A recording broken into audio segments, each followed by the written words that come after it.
Hi and welcome to Magic Numbers. This is episode number 184. We're getting closer to 200. We're getting very much closer, just 16 episodes, which in my case is not 4 months. It's probably more like five and a bit months, but closer.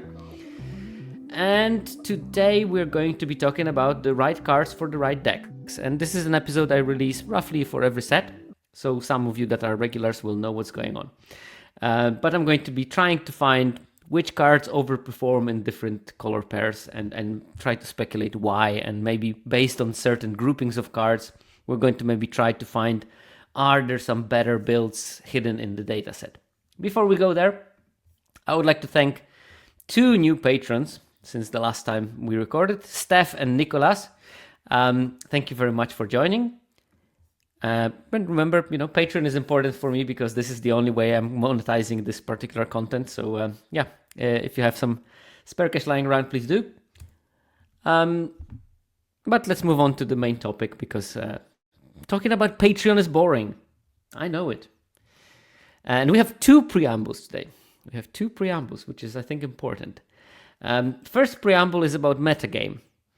When you think about metagame, you think about constructed, but metagame in limited is real.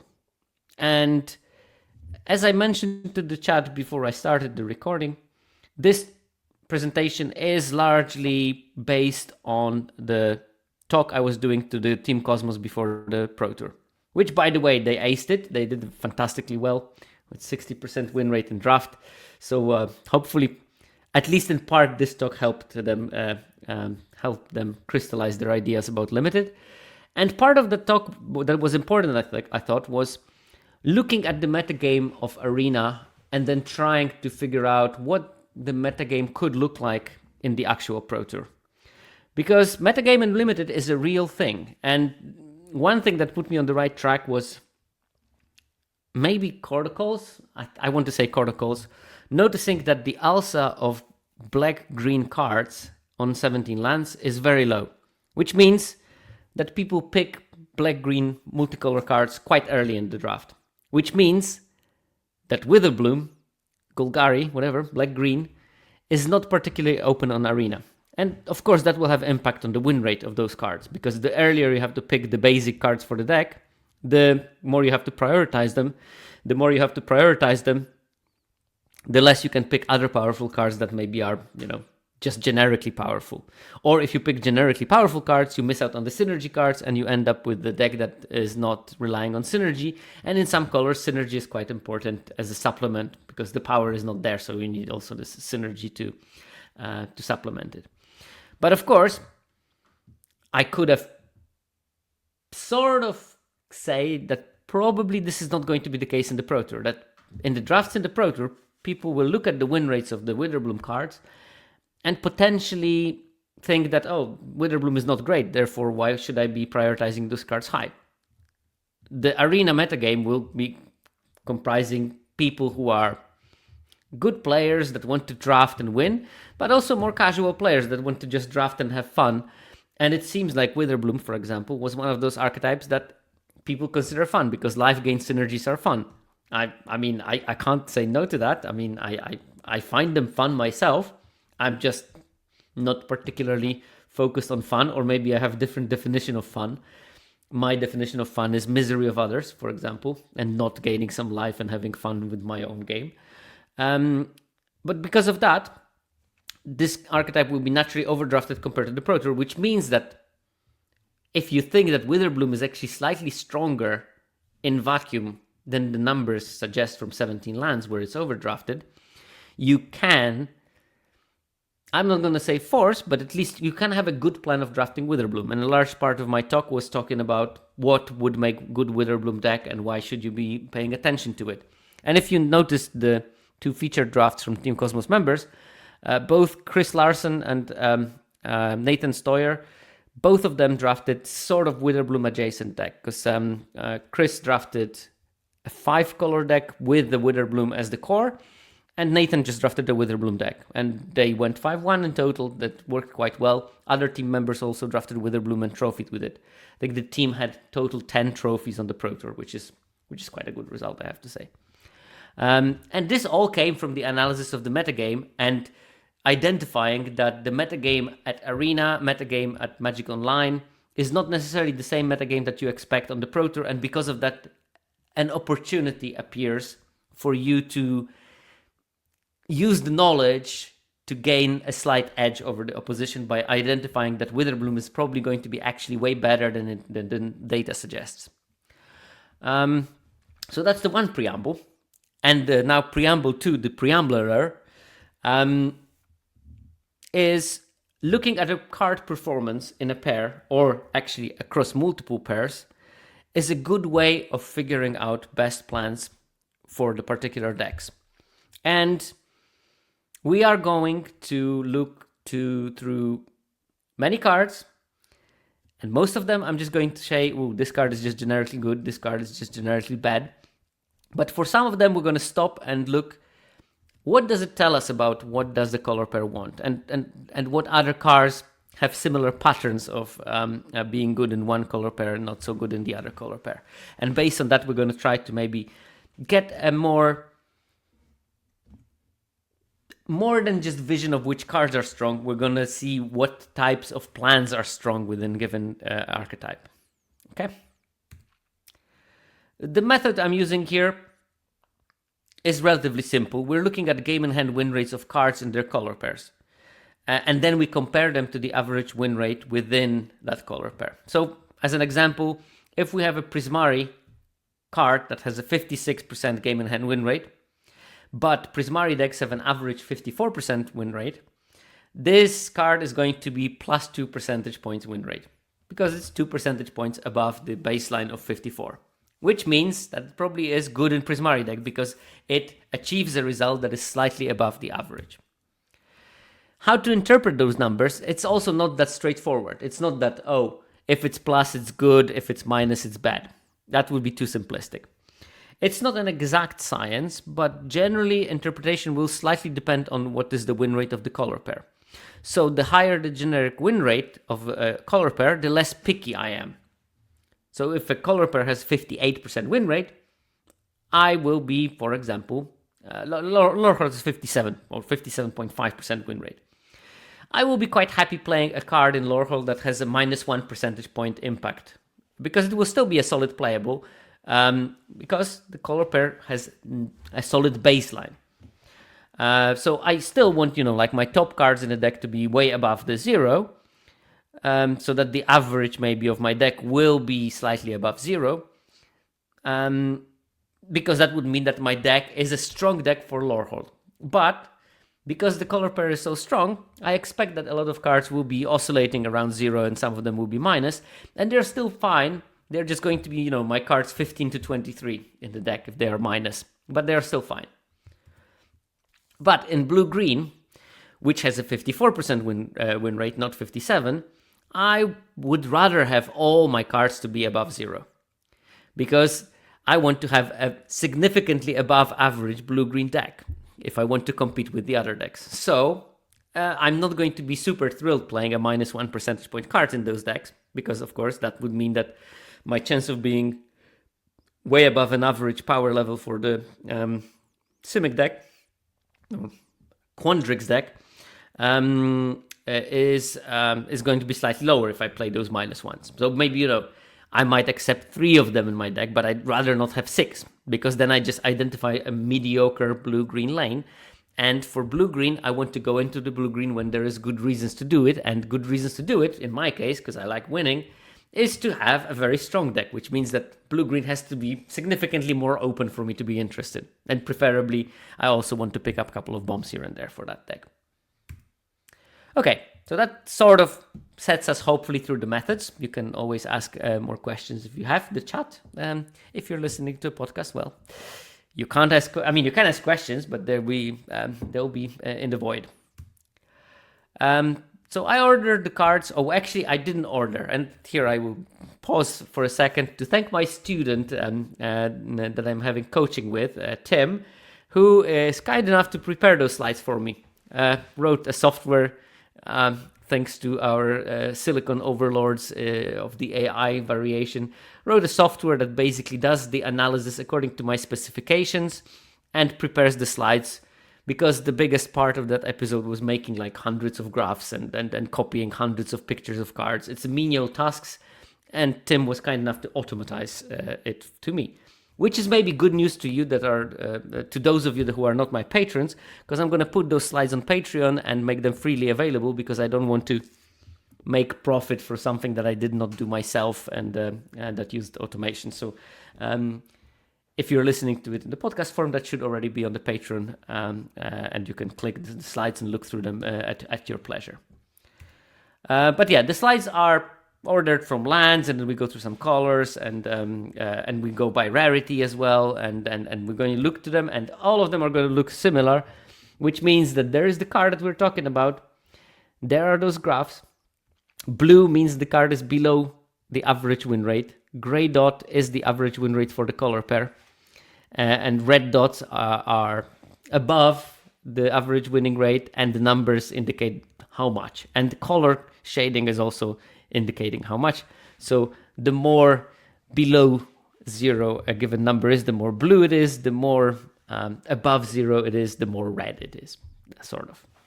And first card we have here is Fields of Strife. And of course I'm going to zoom through those 5 lands quite quickly. But one thing that you can notice is that it's fine in Boros. Fields of Strife is the white-red land, so we would expect that. It's just above 0, which is actually good for a land. It's really good in Simic and Izzet at plus 2.3, plus 3.4. And it's pretty bad in both Orzhov and Golgari at -3, -2. And this is a sort of pattern for all of those lands, including Terramorphic Expanse. Almost identical numbers for Terramorphic Expanse, by the way, as for the Fields of Strife. Spectacle Summit. Now, this one is not good in Boros anymore. It's like -0.8. It's actually weirdly okay in Golgari for some reason. But most of those lands are just good in Simic and Izzet. Forum of Amity, the white-black one, also good in Simic and Izzet. Just below 0 for Orzhov itself, which is, again, as I said, fine.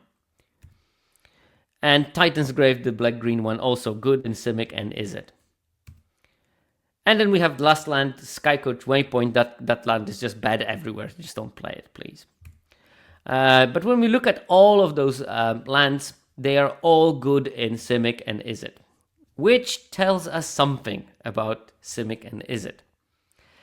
And I wonder, chat, what do you think does it tell us about Simic and Izzet? While I go to my next slide, and when you can think about what do you think it tells us about those two specifically. They like the splash. It's not Simic and Izzet. These are the colors you want to splash with the most. 3 answers. They are good as Converge deck. 4 answers. The color pad is bad, so you need the splash. Splashing extra colors. These are all excellent answers, actually. And they all cover different aspects of the same thing that happens here. I think that, you know, I'm not gonna give you marks, chat. I'm not that cruel. I leave it to my students in the actual uni. But yeah, this is a note on Arcane Omens, but it could be also the note on the lands in these decks. But you have all Prismari decks, and there's thousands of them, and one subset of them are Converge decks. Because only subset are Converge decks, if that subset has significantly higher win rate, this will impact the win rates of cards that are almost exclusively played in those types of decks.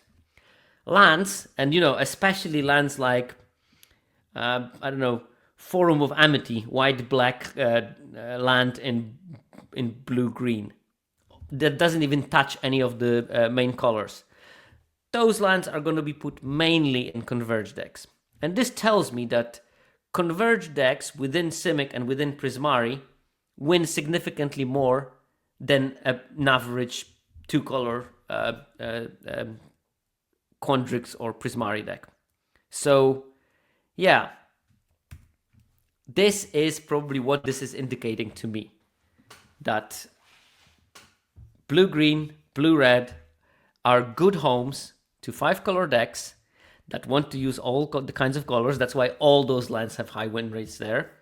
And that probably tells me also that those Converge decks are probably roughly 2 to 3 percentage points better than the base Simic and Prismari decks in this format.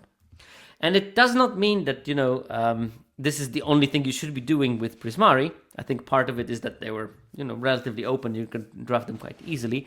But if they are open, that means that there's definitely a merit, if you're already in Prismari or in Simic, to add those extra colors and start putting the Converge cards if you can see them quite late.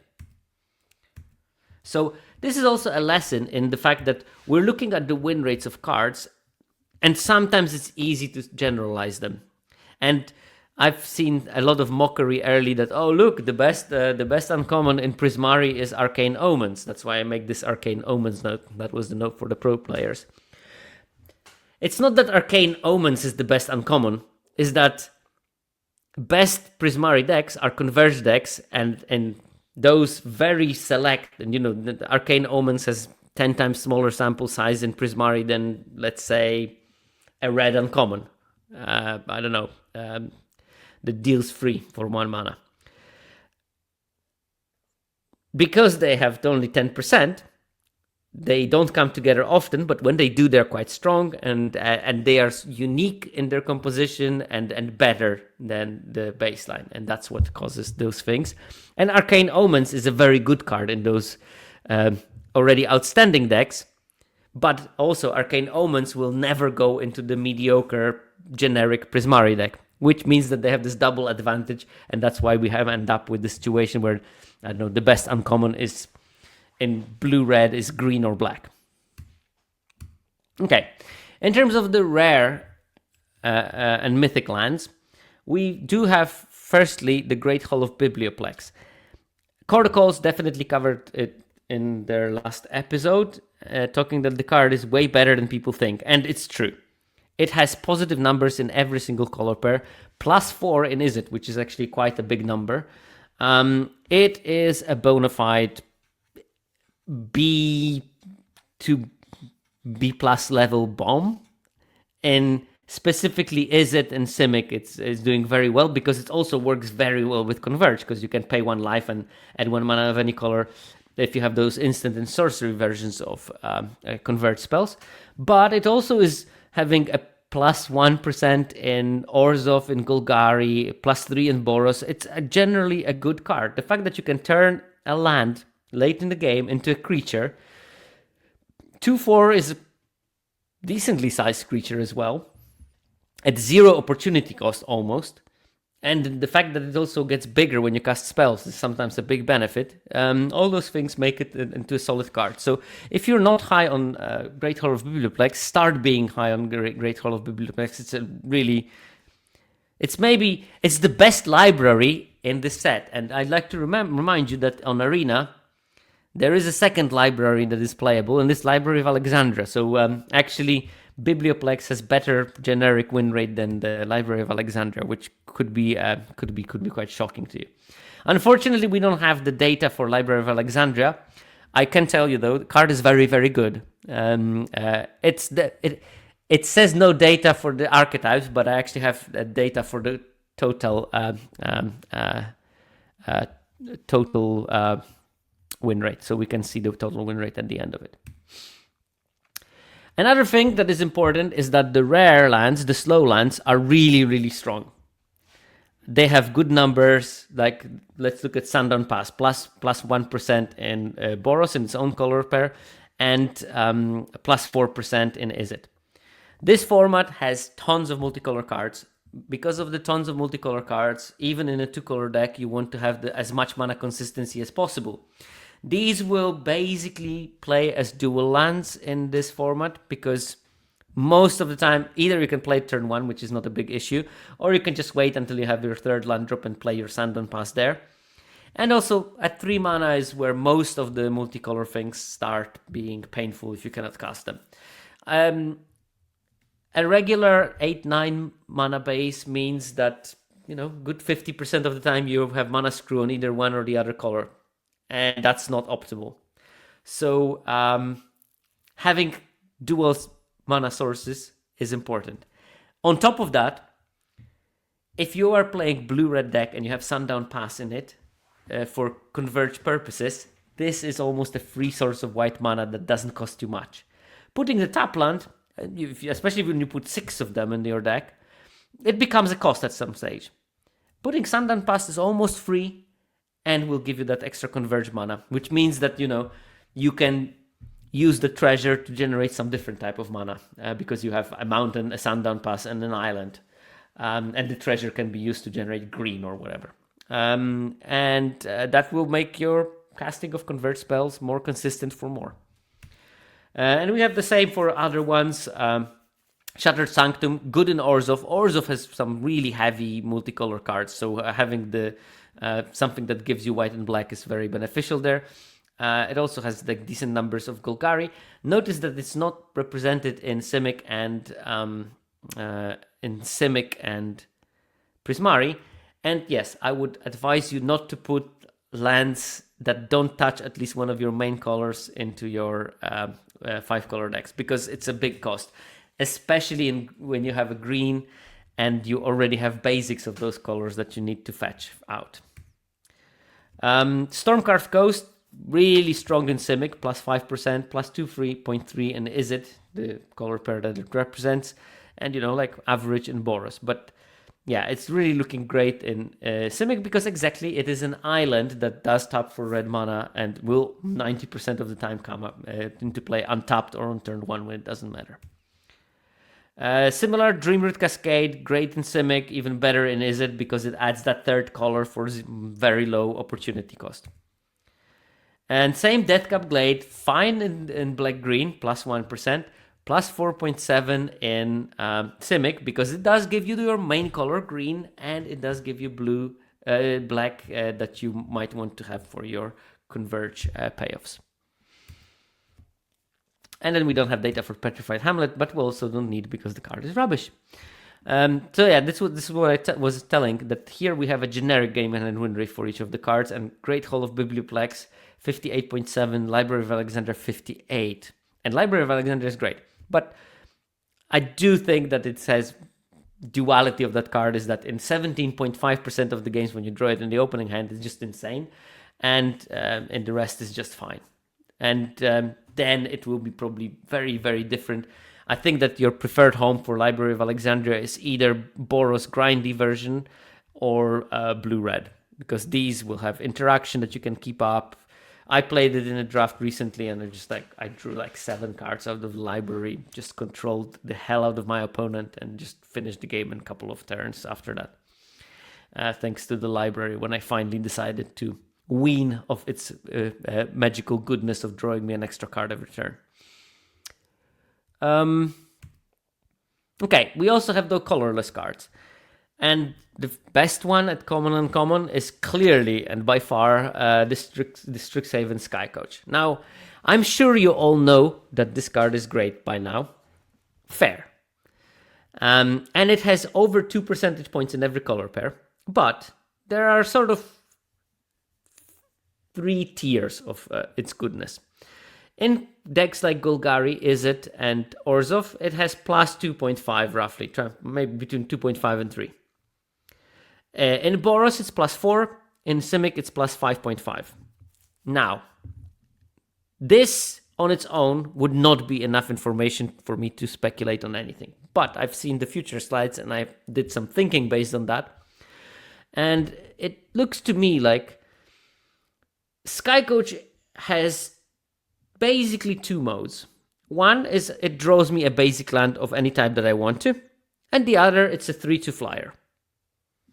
The problem of Skycoach in Golgari and Orzhov is that, well, it's nice to get a land, but it's not busted in this deck. So you are using it as a 3/2 flyer that draws you an extra card. Very often, drawing that extra land, especially when you have the Converge version of it, is absolutely paramount. Not even if you don't, because this deck is super mana hungry. Even if you don't splash, it's still great to hit your land drops until turn 9. But a lot of the Izzet decks struggle with crewing it. because they are low on creatures, and if you're low on creatures, those creatures tend to die quite easily because your opponent has all this removal that they cannot use on anything, that they tend to kill the first thing they see. And because of that, the utility of the Skycoach as a creature is a bit lower. Boros is both mana hungry and can crew it reliably, and that's why we get +4. And Simic is mana hungry, color hungry, and will be creature based, which means that that it's at its best in the Simic multicolor deck. So yeah, that's what I get for Strixhaven Skycoach. Card is great everywhere, but it's good from the data around it to understand a bit about the nature of the decks that it goes into, while still picking it and not even caring about the world. It's a colorless card you can put in any deck. I mean, you just pick it almost every pack that you see it. Nope, I'm going in the wrong direction. And then we have the collection of the different archaics. And when you look at them, you will definitely see not good in Orzhov and Boros, good in everywhere else. And particularly, if they are creatures, much better in Simic. And this again tells you one thing. Simic, despite being a greedy late game deck, wants to be a greedy late game creature based deck. Izzet wants to be a greedy, maybe multicolor spells deck. And that means Archaic is slightly worse in there. On the other hand, we have a card like Potioner's Trove, the third best colorless card. Obviously not great in Orzhov and Boros, although I do think that there are some builds of Boros where it's going to be good, but generic build of Boros is going to be maybe more on the aggressive side and not going to be using the Potioner's Trove very well. It's still good in Simic because Simic wants to be multicolor and this taps for mana of any color, but maybe Simic will not gain 2 life a lot because it wants to be creature-centric. Therefore, it's only plus 2.5% in Simic decks. But in Izzet, / Prismari, whatever you call it, plus 4.1, because here, not only you want to have those extra colors for your Converge payoffs, but also you want to gain those 2 life, and you will gain those 2 lives because you are casting spell after spell after spell after spell, and you have 6 creatures in your deck. So these are the small differences that put an additional, like maybe a tiebreaker on this. Potioner's Trove is good in both Simic and Izzet, but it's just that slightly more better in Izzet. So when you pick it, you should naturally lean a bit towards Izzet. If you pick Sundering Archaic, you might want to lean a bit more heavy towards Simic decks. And here the same, Transcendent Archaic, good in Golgari and Izzet, and then much, much better in Simic and not so good in Boros.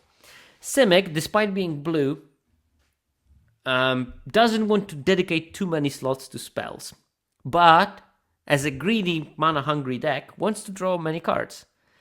And Transcendent Archaic is a good compromise there, where it can be a big creature. I mean, it's really hard to deal with this thing when it hits the board.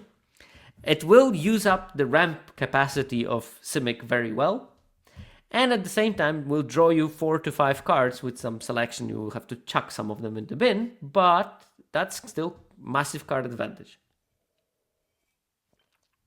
You're fine playing it in Izzet, just way better suitable for what strategy Simic wants to be playing. Rancorous Archaic is sort of similar, just much worse. It's got slightly negative numbers in Izzet and Boros, and definitely negative numbers in Golgari. It has a very mild plus in Simic decks, which again fits with the I want to present a lot of large threats and kill you through that kind of strategy.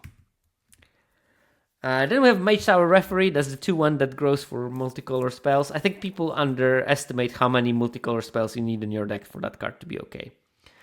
It's -2 in every deck that it plays. Just don't want to play it. And then Page. An interesting card, Pageless Leaf, the 0/2 mana dork that gives only colors and has grandeur. Best home is Izzet. It's -0.5 there, which is actually not terrible. Yeah, it's not amazing or anything, but it can be a filler.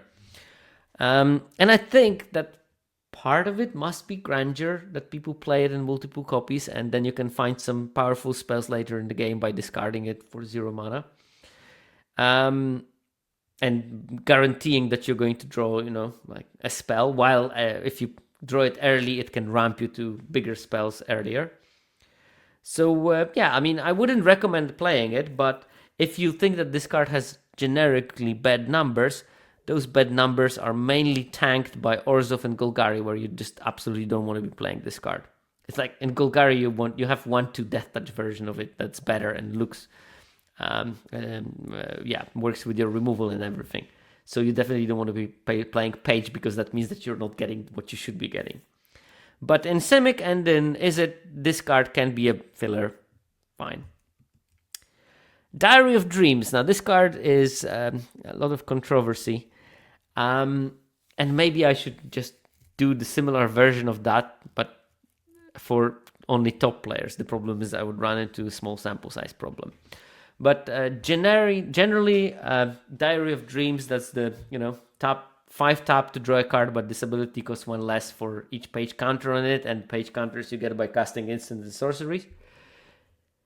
-7 in Orzhov, -7 in Boros, -5 in Simic, -5 in Golgari, -1.7 in Izzet. Which means it's below par for what you want to be doing. But I think that at least part of it is people putting it too optimistically in their decks.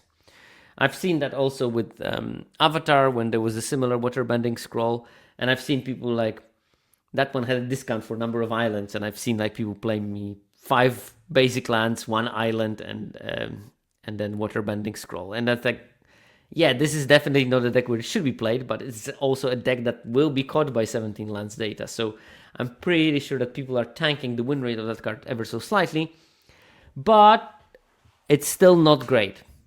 It's never going to be like amazing or anything. I think that the part of it is that this card is a bit slow ball,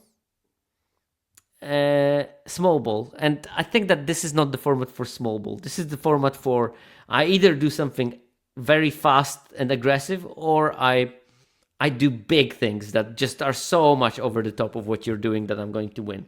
This is not sort of like a nickel and diming the format.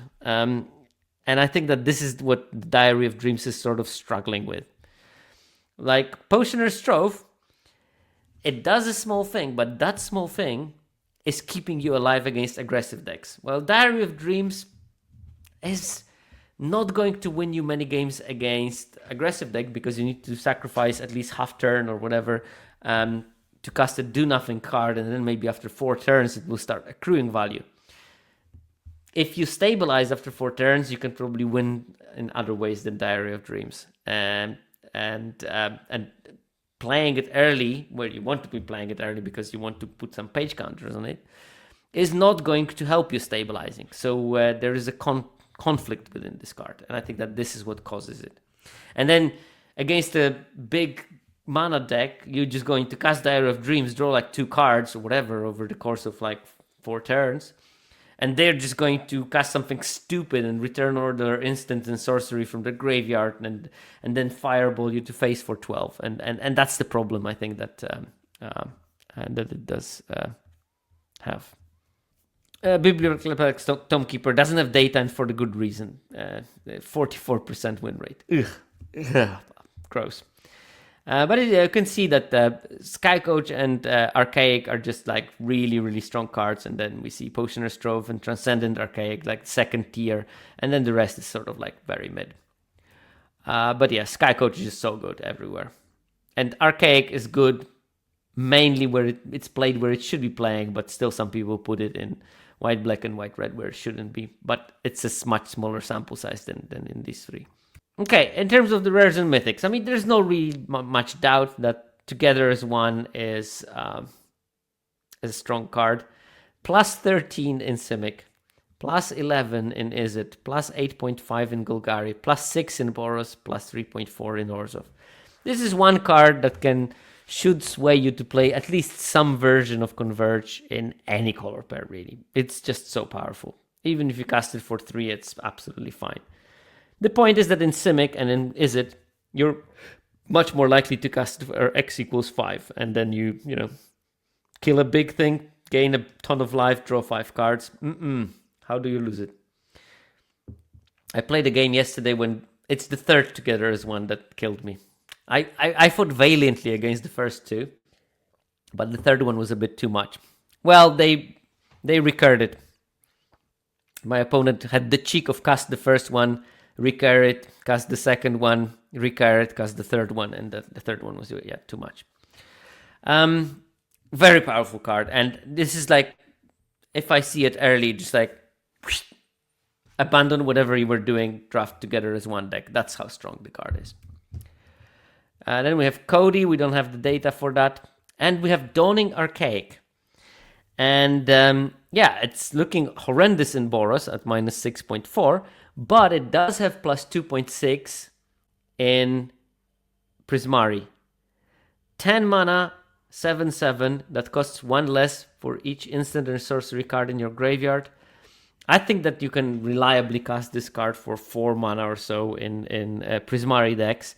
And that means at that stage of the game, that if you drafted your deck nice, you can play it and keep up a counter or protection spell to keep it alive. Which means that you're so much more likely to get the attack trigger and cast something for free from your graveyard.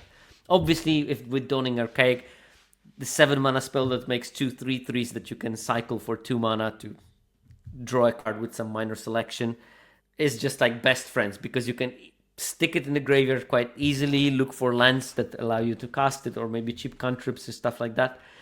You can turbo out the Dawning Archaic, and then it's actually good. Plus 2.6 is solid. It's not bomb level, but it's like good uncommon level, which means that it's probably worth building around a bit. So we covered the lands and the colorless cards. Let's move to the white color cards. And I'm not going to talk about Elite Interceptor. The card is good in any white deck. That's what it is. I'm not going to talk too much about Ajani's Response. That card is fine in every deck, between 0.3 and 1% improvement in Orzhov and Boros respectively. What I want to focus is maybe cards like Stone Docent, which has plus 0.3 in Boros but minus 1 in Orzhov. It's acceptable to play it in Orzhov. It's not something you should be prioritizing, but it is really solid in Boros. Plus 0.3 in the top win rate color pair is a good result. And Nate W is asking, why are people playing Dawning Archaic and Lorehold enough to have data? I don't know. I think that there is a natural clash of Dawning Archaic and Lorehold between wanting to remove cards from your graveyard and wanting to have cards in your graveyard. Hey, Mad Moses. Thanks for the raid. Okay, so Stone Docent is a more interesting card to talk about. It's not like super interesting. I mean, we sort of can guess that it's a Lorehold card without seeing the red mana symbol on it, but it's good to note it. Like Eager Glyph Mage is a fine filler in any of the white decks. Fine. Interjection is a filler in Orzhov decks, but bad card in Boros. And there is no surprises there. Again, Repartee is going to make those kind of things. But maybe it's less apparent that Shattered Acolyte is exactly the same. It's a fine filler in Orzhov, but it's actively bad in Boros. Minus 1.7 there. It used to be in my day, the 2/2 lifelinker for 2 mana was a busted common for the set, but now it's just filler minus. Even though it has actually a useful ability of sacrificing it to destroy target artifact and enchantment. I think that, in best of 3 this card gains so much because when it will be the most important card in your deck when the opponent has Arc or Loot or something. Okay, Ascendant Dust Speaker, fine filler minus in Boros, bad in Orzhov. That's what it is. And same with Owlin Historian. Fine in Lorehold, filler minus in Lorehold, bad in Orzhov. And we have cards that are quite obviously the opposite. Digside Inventory, put a counter on something and then do it again with Flashback. Filler minus in Orzhov, bad in Boros. And then cards that are filler minus altogether, like Rehearsed Debater, the 3 mana 3/3 that grows for repartee. It's not good enough on rate. Vigilance on it doesn't work. The trigger is capricious, to say the best. Rapier Wit, -2 and -4 for Orders of Boros. It's not a good card. Doesn't do what the format wants you to be doing. Honor-bound Page, -2.6, -5.7 in Orders of Boros. When you think about it, there's 3 good commons in white. Elite Interceptor, Ajani's Response, and Stone Docent. Eager Glyph Mage is fine filler in both, so universally good filler. And then the cards like Interjection, Shattered Acolyte, and Digside Inventory are okay in Boros, and then Dust Speaker and Owlin Historian are just fine in Lorehold. But none of them are priorities, so white generally does not really exist at the common level. So let's check if it exists at uncommon. Repel Calamity is definitely an overperformance in my head. Plus 2.8 in both white color pairs. It was a bad card not a great card in Bloomborough, because Bloomborough did not have large creatures. This set has large creatures and also combat tricks for one of the color pairs, which makes their creature bigger than what's written on the box. So Repel Calamity instantly gains some value there. Similar for Stand Up For Yourself, obviously worse numbers, plus 0.9, plus 0.2, but positive for both sides, so that's like a solid common. Group Project is good in Boros and Lorehold. That's the 2 mana, make a 2/2 Red Spirit and flashback top 3 untapped creatures. And -1 in Orzhov, which means you can play it in Orzhov, you just probably are not thrilled about it, but you're actively happy to play it in Boros decks. And again, exercise caution. When I'm talking about it, there will be, of course, Boros decks where it's going to be broken. Like super aggressive versions of Boros that want to go wide and have some spirit synergies, maybe, whatever. And there will be maybe more controlling versions of Lorehold where it's not good. And I'm pretty sure that this number reflects both scenarios, which means that probably there are decks in Lorehold where you really, really want to draft that card, and some that you're like, meh, it's meh, whatever. Inkshape Demonstrator, the 4 mana 3/4 with Ward and Repartee gains Lifelink and +1/+0. It's fine in Orzhov, it's filler minus in Boros. That's what you need to know about this card. And it's exactly the same for Quillblade Laureate, the double striker that can give something double strike. Hop to it. Yeah, the word is really big on the Inkshape Demonstrator. That's like so annoying sometimes. Hop to it. So passable in Boros, -1.6 in Orzhov, so below the threshold that I set myself. But again, there will be some decks where it's better than in the others. I had a fun deck with the 2 mana 2/2 rare that when you can tap 3 creatures to copy a spell that you cast, and I had a couple of hop to its into it, so I used the 3 bunnies from the first one to copy the second one, and it was funny. Tau Test also mentions Hop to It is an enabler card for a lot of different rares, and yeah, I think you're right. Aziza, that's the one. That's the card I meant. Then we have the Primary Research. It's absolutely bad in Orzhov. That's the 5 mana enchantment that lets you reanimate creature with mana value 3 or less, and then if a card left your graveyard at the end of turn, draw a card. -4.5 in Orzhov, -1.2 in Boros. So it's not like it's an amazing card in the Boros decks. But again, I also think that there are Boros decks when the card is absolutely fine. It has the same problem as the Tome. It's a bit small ball, and you get this incremental advantage in a format where snowbally massive advantage bursts are more important as a strategy. Then we have the Dromedary, the 4/3 Vigilant that can return from the graveyard, -2 in Boros. And you can imagine that in Orzhov it's only getting worse, so card has poor numbers. Same with Soaring Stone Glider, the 4/3 Flyer. minus 3.6, minus 2.4. Helping Hand, minus 4.2, minus 3. Spiritual Enthusiast, minus 4, minus 5. Duty Beyond Death, minus 6, minus 5. And Graduation Day, minus 4.5, minus 8 in Boros. All those cards, oh yeah, and Requisition Rate, minus 6.7, minus 4.5. Oh, and its Debate Moderator, minus 7, minus 6. Harsh Annotation, minus 6.7, minus 7.2. And Daydream, minus 6, minus 8. There's a lot of really bad performing uncommons here. Like, look, all those cards are like 51, 52% win rate in archetypes that have 57% win rate. That's not really something that makes those colors tick. This means that barring Repel Calamity, Stand Up for Yourself, and then partially Group Project Demonstrator and Quillblade Laureate, there is not many interesting uncommons either in white. So we don't have amazing commons, we don't have amazing uncommons, and yet white has the highest win rate of all the colors individually. And white is good. It's just that you need to realize that this format is not driven by monocolored cards at lower rarity, because they didn't put much power in those.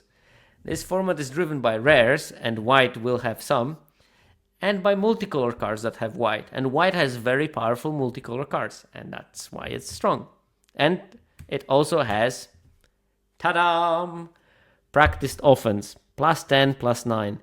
This card is just broken. I hate it. I don't want to see it ever again. I never seem to be drafting it. I always seem to be losing to it.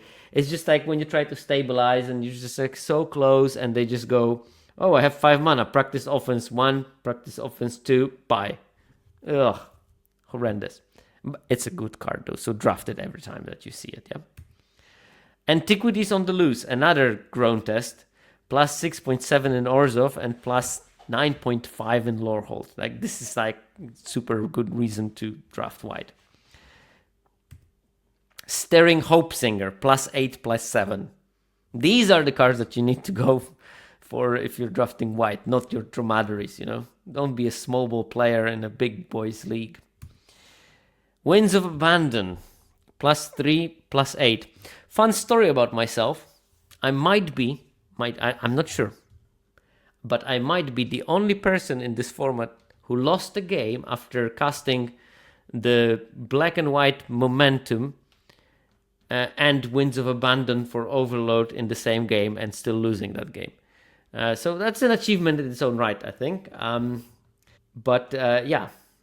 It did happen to me, and I didn't feel particularly good about myself after that game. It's like, oh, why does this happen to me? Still, Winds of Abandon, a very strong card, plus 8% in Boros specifically, because Boros will be more controlly and will want the Wrath effect more a bit. And then we also have like cards that are slightly worse, like Informed Inkrite, plus 7, plus 5. And Emeritus of Truth, a solid card, plus 4, plus 3.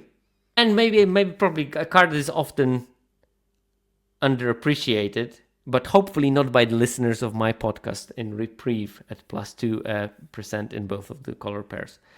Yeah, if you don't think that Reprieve is a good card, just draft it and play it and tell me what you think about it afterwards. Because I think a lot of the disbelief in how good is Reprieve is from lack of playing it. Oh yeah, there's also Acromos Will, plus 3, plus 3. And I think it's not as good as it was in some other formats, not like in Final Fantasy when it was ending the game, because boards are slightly smaller in this format. But still a busted card, and still will win games, and still you can plan around it. Oh, and this is the first interesting rare from the white ones. The previous ones were okay, just generically good. Restoration Seminar, the Paradigm white card, has pretty bad numbers in Orzhov, minus 2.5, and decent numbers in Boros at plus 2.1. And the black Paradigm spell, if I remember correctly, will have similar trend. That's going to be, bad in Orzhov, but good in the other black color pair. And it tells you something, like Orzhov does not want to get to 7 mana unless it's the Momentum. Momentum is powerful enough that it's worth going to 7 mana for, because it's basically Plague Wind. This is not a Plague Wind. This again will gain you a lot of advantage over the time. The problem is that in the Orzhov deck, if you reach that stage, you're going to return your 2-drops when opponent is doing way bigger things and starts, completely dominating the game. And it's not enough to come back, the Restoration Seminar. That's why it's not performing very well. Boros, on the other hand, they have some threats that will be, coming back that will make a game impossible for the opponent. I don't know. You return your 1/4 that will start pinging your opponent to death. And those 1/4 can discard something else to the graveyard, which you can return with the next Restoration Seminar, for example. Also works well with the Arc, but then you have an Arc, which is also fine. Card of two different stories for this card in the white decks. Boros definitely wants it. Not enough data on Prismatic Ending. Erode is just a fine card. It's a solid playable. It's rare because of its constructed merit. It's not rare because of its limited merit. And again, Alex said that in the last podcast of his, this is a turn 6 removal, not a turn 2 removal. Like, ramping your opponent at that stage is just horrid. And also, I think that if you're playing Prismari or Quandrix Converge deck, Erode is great as a 1 mana Rampant Growth. Look, you play your turn 1 bear, you use the Rampant Growth to fix a plains. On turn 3, you jump with the bear on their 3/3 something, and you erode your bear, get yourself another land, cast Arcane Omens, and the game. It's a valid play pattern in this. Erode's ability to kill your own creatures is pretty useful. And that's, Alex also mentioned it, but it also happened to me. Obviously, if you give an indestructible to one of your creatures and you erode it, you just get the land, which is sweet. Joint Researcher is just filler. Armageddon doesn't have a data, but hey, I would play the hell out of that card if I drew it, despite what the numbers say. Return to Rank's just bad. Angel's Grace is just bad. This is where the white's power is located. Those 7-8 bombs that are really strong, and that's what you want to be getting. And if you're Lorehold, also Restoration Seminar joins the ranks there. Okay, so let's move to blue commons and see what we have there. Well, first of all, Run Behind, I think, is the most important blue common. This is the card that I really want to have if I'm drafting anything blue. It's good because it is a good weapon against aggression in this format. Because putting something on top, very often those creatures snowball, either by growing, by getting some counters, or getting some tricks on them. And putting that thing on top of their library is just such a tempo swing that allows you to stabilize efficiently. And that's why it's the best blue common, basically. But it's good in both Simic and Izzet. And second most important one is Essence Scatter. Run Behind is +3, Essence Scatter +2.5, +3. This is probably the best blue 2-drop, and always is. Just like, it's better to counter their creature than put on yours. It's fine. And one card that is having good numbers, but maybe is flying slightly below the radar, is Quick Study. This card is solid. It's like +0.7, +2 in Simic and Izzet respectively. Just, getting more cards, having that instant speed thing to do when you can keep up interaction. If nothing presents itself that needs interacting, then you can just, Quick Study is just good. You're always card hungry. You want to make your land drops every single turn, and Quick Study is just a great card to enable you doing that. Banishing Betrayal is like the mini version of Run Behind. Putting on top is great, but if you can't put on top, bouncing it and getting some kind of card selection is the second best choice for that. So that card is actually fine. I definitely underappreciated how good it is in the testing. And then we go to cards that are maybe more situational. Like Hydro Channeler can be okay in Izzet. I think that what it struggles with is that it's put maybe too often in just basic Izzet decks. I think that this is another of those cards that has 2 modes, and you want to have a good use for both of the modes. If you're playing just a blue-red deck, the 1 tap add 1 mana of any color, spend this mana only to cast instants and sorcery spells is not particularly appealing. Might come in sometimes, but it's not particularly appealing. But once you play Converge, that mode becomes much more attractive. And I think that the more you're going to use that second mode, the better Hydro Channeler becomes. It's still, like filler, maybe filler plus in Prismari decks, and slightly below filler in Simic. And here we enter this area that Simic decks have 55% win rate, below 55% win rate, which means a card with -1 is not particularly appealing to me. I'd rather not play it at all. Chase Inspiration, and here we see that duality of which of those blue decks wants to play creatures. It's plus 2.2 in Simic and plus 0.1 in Izzet. I am assuming that even if you put it in Izzet, you have creatures that are juicy targets for protection, but definitely Simic is where you want to be playing it. You drop even your 6/6 mascot, and it's such a big swing if they manage to kill it and attack with a bunch of stuff, versus they try to kill it and you just protect your stuff. And there are other creatures that are even more worth protecting. So, the card is actively good in Simic decks, and maybe people are not playing it enough. Tidecolor's best friend, that's true. Landscape Painter, this is a filler in both of those decks, slightly better in Izzet at minus 0.4, but again, minus in those blue decks that have already below 55% win rate is not particularly appealing. You put it in, it's fine, but you're not joyful about it. Muse's Encouragement, even worse, minus 1.5, minus 0.8. Then we have Archaeomancer. It's like a 0 card. It's one of the 6 special guests, the 4 mana 1/2 that returns as instant or sorcery from graveyard to hand. Again, filler that you probably have to pick quite highly because, special guest label on the card makes it being picked higher. Procrastinate, minus 1.8, minus 1. Textbook Tabulator, similar numbers. Deluge Virtuoso, similar numbers. Slightly better in Simic, both of those because they are creatures and you want creatures in those blue-green decks.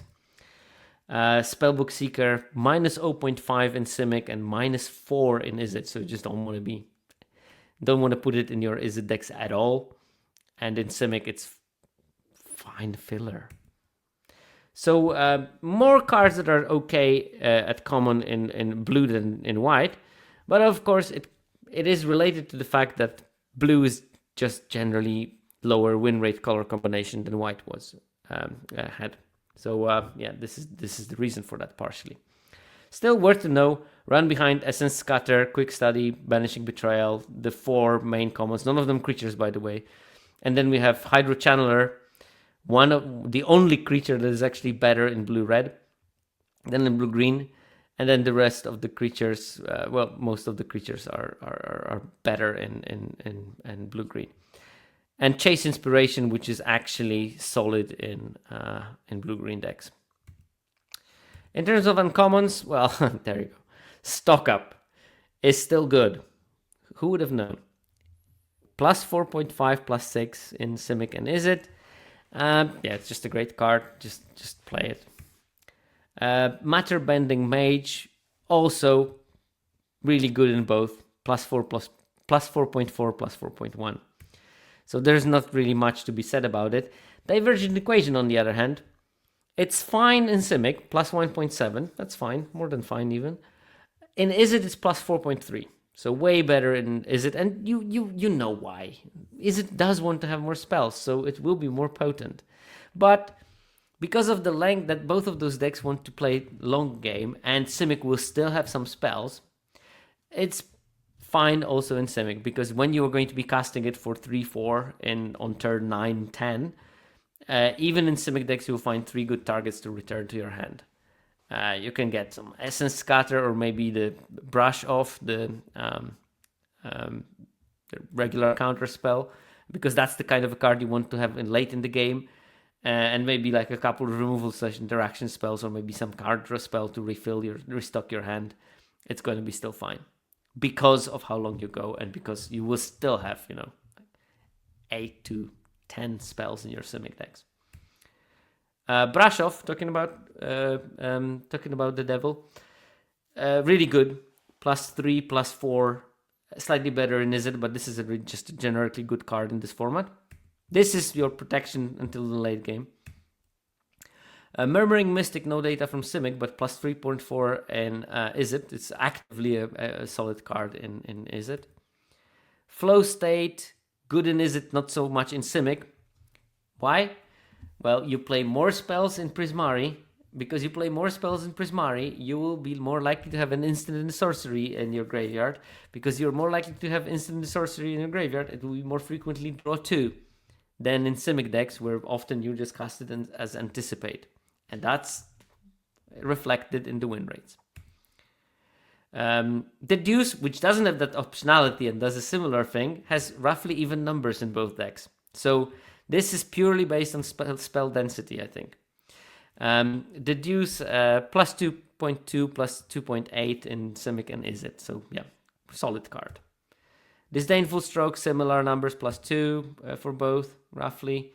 Homesickness, +1, +2, good card. Sleight of Hand, +1, +2, good card. And Spell Pierce, -2 in Simic, +2 in Izzet. So definitely there's a split between those two archetypes for this particular card. And again, Spell Pierce will sometimes struggle with this spells that will kill a Spell Pierce gamer. Campus Composer is a solid uncommon creature. That's the 3/4 with Ward 2 that has 5 mana, make a 3/3 spell. It's +0.6, +0.3. It's solid, plus better than most commons, but not better than the best commons. Fine card. Similar for Tester of Tangential, slightly better in Simic. That's the 1/1 that grows whenever you increment. And it's a 2 mana 1/1, and you can move the counters later. I played the tempo version of the blue-green, a more aggressive slanted one, and Tester of Tangential was really good in that deck because early in the game it was just a creature that could attack, especially against those spells decks that don't have fast starts. And then later I could start moving counters and making big threats that they needed to deal with while the Tester was growing again in preparedness for moving more counters. Orisa Tide Choreographer, the 5 mana 2/2 that draws you 2 cards and can cost 2 mana if you have a bunch of toughness. +0.6 in Simic, so fine. And -1.6 in Izzet, so not fine.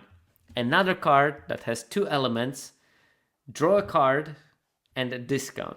The discount is so much more likely in Simic decks, and that's probably accounting for majority of that difference. Muse Seeker is just below par for both of them, -1.5, -1.1. A bit of a disappointment, this card. Can be fine in some situations, but a lot of time the body is just a problem. Were it a 2/2, maybe even a 2/1, it would have been a much better card. If you could trade it early sometimes. But the problem is that it's more like an enchantment that also dies to a shock. So an enchantment that you can't really protect very well because you will never put it in combat.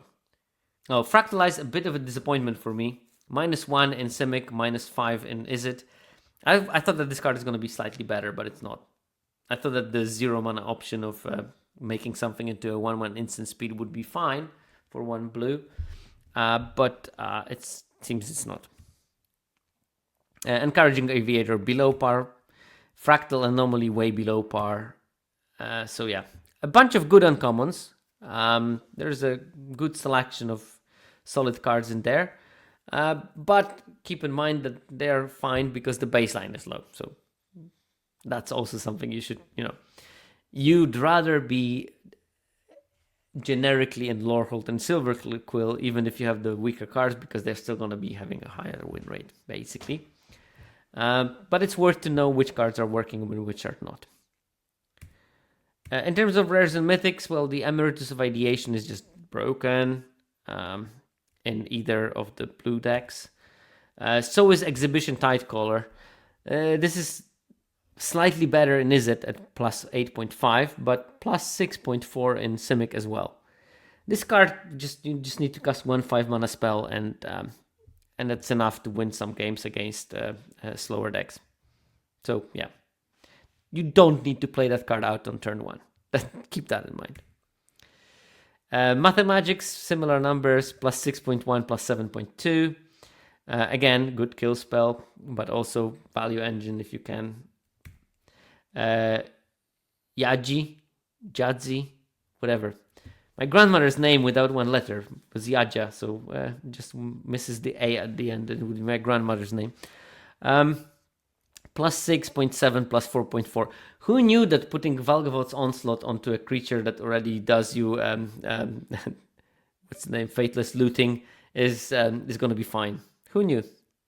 Then we have Days, which has surprisingly good numbers in Izzet, plus 4.1. And I don't know what it has to do. Is it that Days is good? Or is it that disproportionately better players understand that Days is fine? And it's their win rate that is dragging it up, not Days itself. I'm not sure about this specific one. Pensive Professor, plus 4, plus 5. That's another generically good card. Echo Casting Symposium, a generic good card. Mana Sculpt.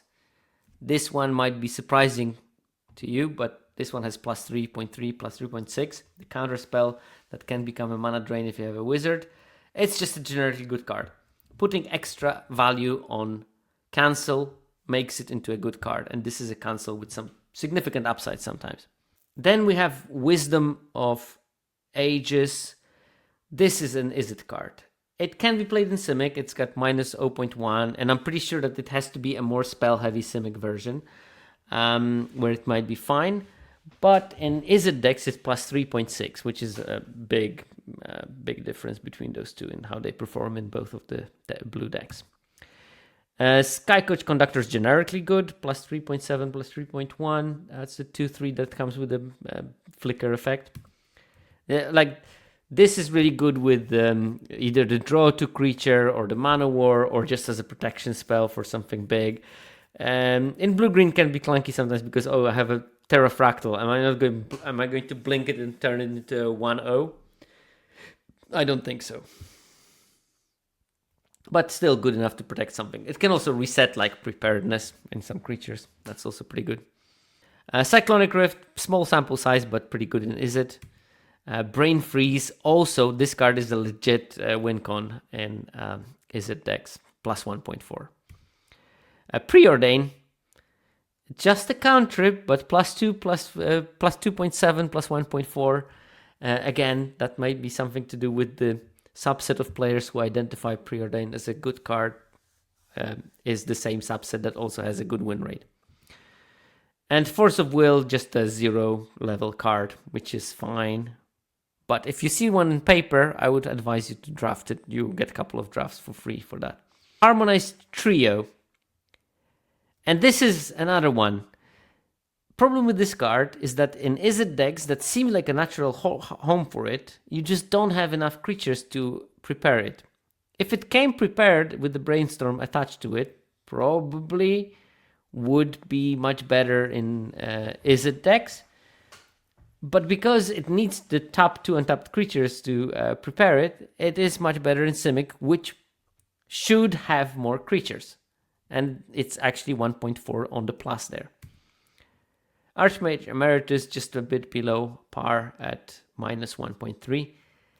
And then we have some cards that pongify, that don't have numbers, or Flutterstorm. Although Flutterstorm, I think it might be just on par with Spell Pierce. And Spell Pierce was fine in some decks, if I remember.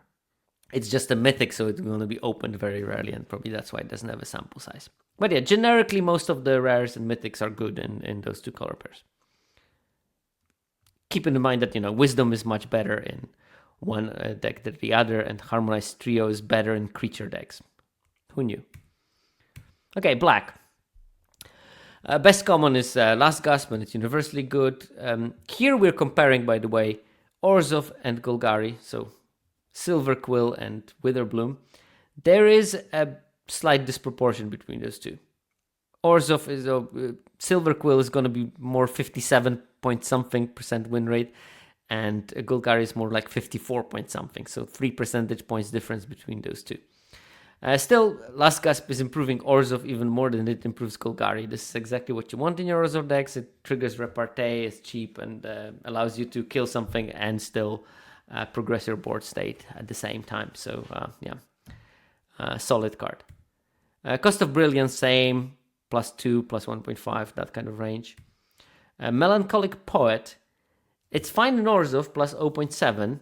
Again, +0.7 in a deck with a high win rate. In Golgari, it's -2. When Golgari already starts from a lower baseline. So it looks like very much a trap in Golgari. Keep that in mind. Even if it says gain a life on the card, doesn't mean that it has to go into every Witherbloom deck. Wonder Off is just like 0, which is good. It's fine. Fine to be a 0. It's a middle card for your deck, card number 12. Maybe number 15, 16, but that's fine. You need those. Masterful Flourish, as you would expect, is fine in Orzhov. It's just very bad in Golgari. This is a card that alone is not enough, but if you attach a couple of repartee triggers to it, all of a sudden becomes an interesting proposition.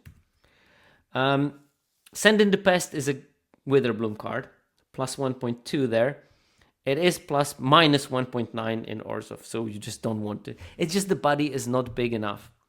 Discarding that card from the opponent is fine, but nothing backbreaking, especially when the decks are just going to, that you're worried about, are just going to draw like 6 cards in a turn when they are starting to like properly start rolling. And the fact that you spend 2 mana and you put a non-significant creature on board is probably going to help them to stabilize more than discarding the card will stop them from stabilizing. So yeah, put some threats that can actually do damage rather than send in the Pest. Banemaker, the Borg Banemaker, the 1/1 1/1 Death Toucher that can grow, -0.4 in Witherbloom, -1 in Orzhov. Filler. Adventurous Eater, filler -1, -2. Sneering Shade Rider, -3, -1, also filler -. Pull from the Grave, really bad in Orzhov. Golgari, filler at -1. But it's -4.5 in Silver Quill. Cheerful Osteomonster, similar story, -6 in Silver Quill, -2 in Witherbloom. Ulna Ali Shopkeep, just bad. So yeah, we have 2 generically good commons, Last Gasp and Cost of Brilliance. Wonder Off is fine, and Melancholic Poet situational, and Send in Pest situational. Well, Melancholic Poet is a Silver Quill card, Send in the Pest is the Orzhov card, and then to a lesser extent, Masterful Flourish is a Silver Quill card, Barrock Banemaker is a Witherbloom card, but to a lesser extent, yeah. In terms of uncommons, well, obviously the best black uncommon is Arcane Omens. It is the best black uncommon because I sort things by their win rate. Unfortunately, Arcane Omens win rate is not really reflected in those graphs very well. It probably is at its best in card decks that don't contain any black, in Prismari decks, in Simic decks, but they are not here. So Golgari has +1.6 in Arcane Omens has +1.6 in Golgari, -4 in Orzhov. You really only want to play it when you can, cast it for 4, maybe 5. This, on the other hand, is just a generically good black card, End of the Hunt. +2.4, +4 in Orzhov and Golgari, respectively. Just a very strong card. 2 mana, exiling stuff, dealing with their biggest threat, likely. Just fine. And, keeping in mind that some of those Prismari decks will have very few creatures, it will get its target every single time in those decks. Foolish Fate, just a very strong removal at instant speed. That's +3 in both of the black archetypes. Lecturing Scorn Mage, that's the 1 mana 1/1 with the repartee, put a counter on it. Plus 2.3 in Silver Quill, which, you would expect, and minus 0.8 in Witherbloom, so clearly a one deck pony. Dissection Practice, this card, I think that a lot of the pro teams that we're testing did not have it on their radar as high as it should be. This is a really, really strong card in this format for a couple of reasons. A, in Golgari, it gets you the life gain triggers. In Orzhov, it gets you repartee triggers. So it does two main mechanics. Fine. What is also typical of this format is a rather narrow band where the powers and toughnesses reside. Because the band is narrow, lots of creatures are close to each other in power and toughness, which means that in larger combats, blocks will very frequently be very close to each other. There will be either trades or my card wins with yours by 1 damage or something. Dissection Practice can flip the script quite easily and make you win combats where opponents will not. Or, I don't know, they have an annoying 1/2 Death Toucher, and giving it -1/-1 also removes Death Touch from it. So that's another way that this card can be good.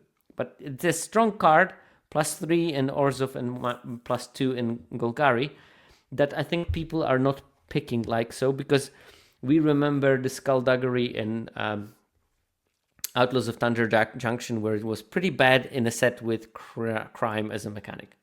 But I think there the problem was what you wanted to kill was so much bigger than your creatures that Skullduggery didn't work. And the early creatures, they didn't matter that much.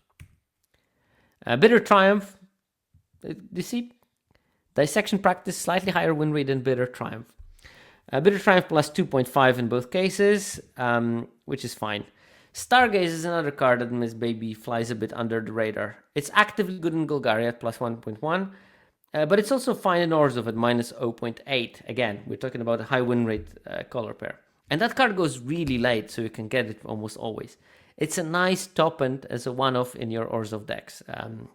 Nothing to write, home about, but you can get it late, which is a big benefit because you can get it that late that you don't mind if you don't put it in your deck, but you might if you are lacking card advantage in your deck or selection. Poisoner's Apprentice, that's the infusion dude that gives -4/-4. It's clearly a card of only one archetype, plus 2.4 in Golgari, minus 4.6 in Orzhov. So yeah, just put it in the Witherbloom decks. That's what you want to be doing. Feed the Swarm, a 0 card-ish. Eternal Student, minus 2.5 in Orzhov. And plus 0.9 in Golgari. 4/2 is a very interesting stat line. It's a stat line that sort of is better at blocking than at attacking. Because it can block a 4-drop and kill it.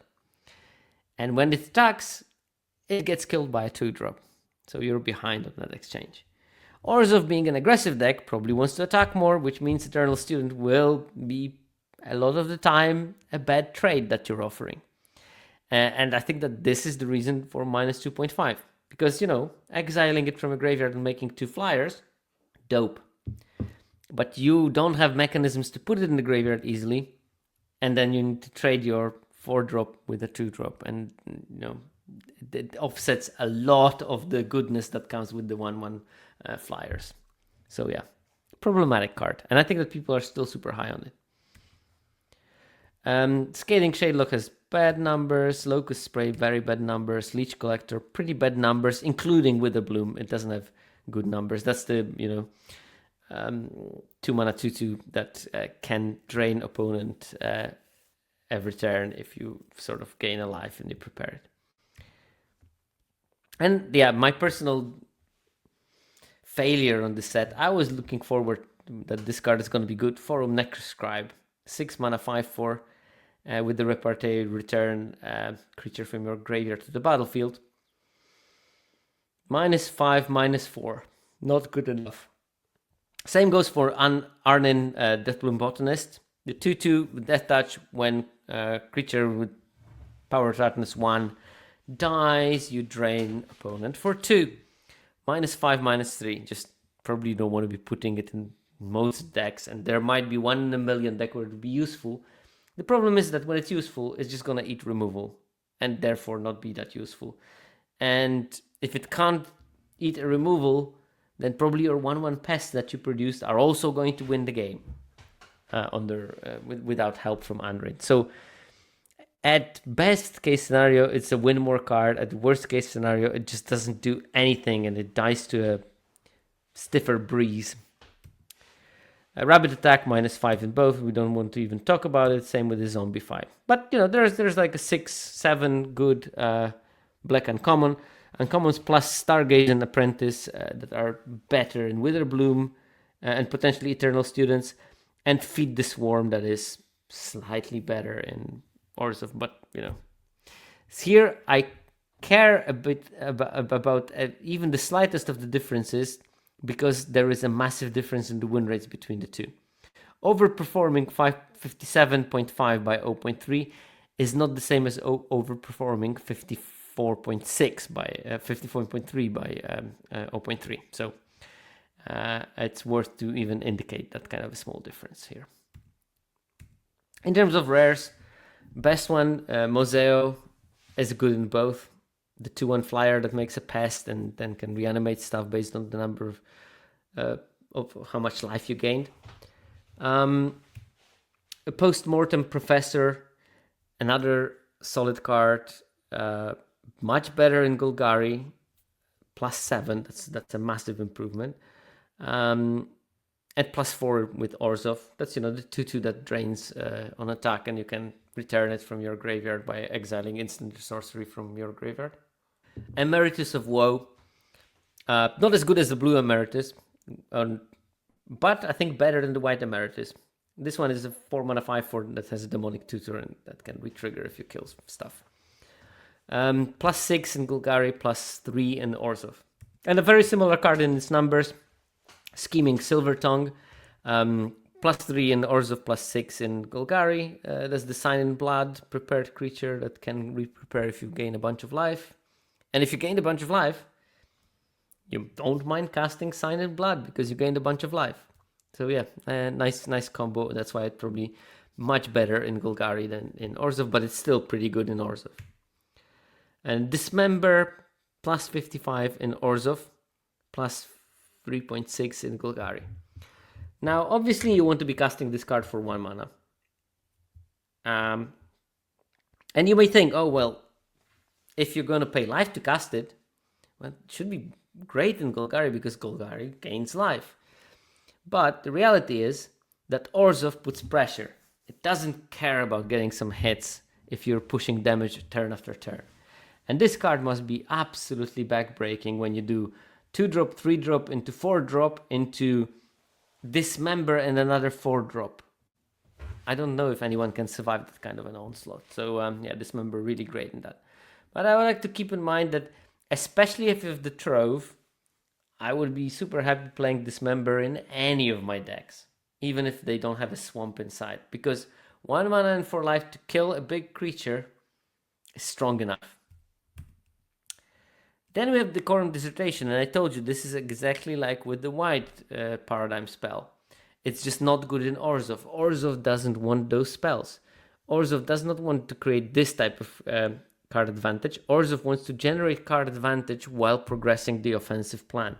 That's why Cost of Ambition, draw to get 2 damage and put a counter on something, is much better because you are getting fuel for your deck while increasing your board presence somewhat.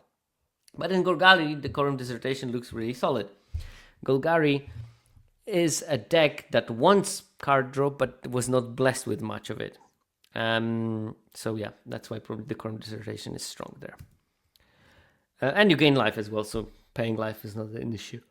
Grave Researcher is filler plus for both of the decks, at 0.5 in the plus. Tragedy Feaster, would you believe it, is good in Witherbloom. That's the 7/6 that you need to sacrifice stuff unless you gain a life this turn. and minus 1.5 in Orzhov. It is good in a deck that is designed around life gain themes. Shocking to no one. Oh yeah, Shieldred's Edict. Solid in Golgari, not so solid in Orzhov. In Orzhov it's at minus 7, and in Golgari is at plus 0.5. Again, it's a removal spell that sort of probably will work in Orzhov, but you really want it to not sort of work, but work amazingly in Orzhov for it to be a non-targeting removal. The uncommon that we've seen, the exile the creature with the biggest power, now that card is powerful enough to be good in both Orzhov and Golgari. But Shieldred Edicts is just not. It just doesn't do enough for the fact that it doesn't target. You'd rather put Wanderoff, which is a targeting removal, than to put Shieldred Edicts in your Orzhov. But yeah, big differential there, as the chat noticed, from minus 7 to plus 0.5. And then we have Ral Zarek, just like filler. It's a mythic. And probably a lot of its low win rate is related to how early you need to pick it. But it's probably not worth prioritizing it. You'll be much better off picking some, I don't know, Foolish Fate or Dissection Practice even. Bitter Triumph, Arcane Omens. I don't know. None of those things are... Oh, Lecturing Scorn Mage. Few of those things are creatures, by the way.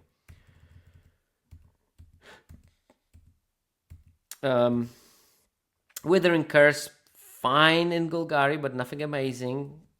And minus 5 in Orzhov, just not on plan, hard to cast, whatever, yada yada.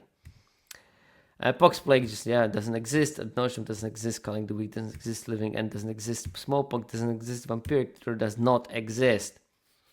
Bunch of those bonus sheet black cards are just not up to scratch. But we have Dismember, one that is amazing. But yeah, there's 5-ish proper bombs in black, like Moseo, Postmodern Professor, Emeritus, the Silver Tongue, and Dismember, and then rest is sort of meh. Decorum Dissertation, very strong in Witherbloom, but below par, definitely below par in Silver Quill, and then, a couple of cards that are fine everywhere, like Grave Researcher, but, nothing amazing there.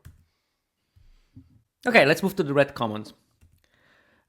First of all, best red common is Rabble Rouser, and you know that it's good in Boros, but it's also fine in Izzet. It's plus 1.3 there, so fine, nothing amazing. It's really good in Boros because Boros already has a high baseline. Unsubtle Mockery is really important for Izzet decks, plus 3.3, and also good in Boros, obviously. And Tome Blast, same story. Heated Argument, on the other hand, is fine in Boros, minus 0.8. But if you're playing Boros, you should have your Wilt in the Heat, which is roughly the same as Heated Argument, but cheaper.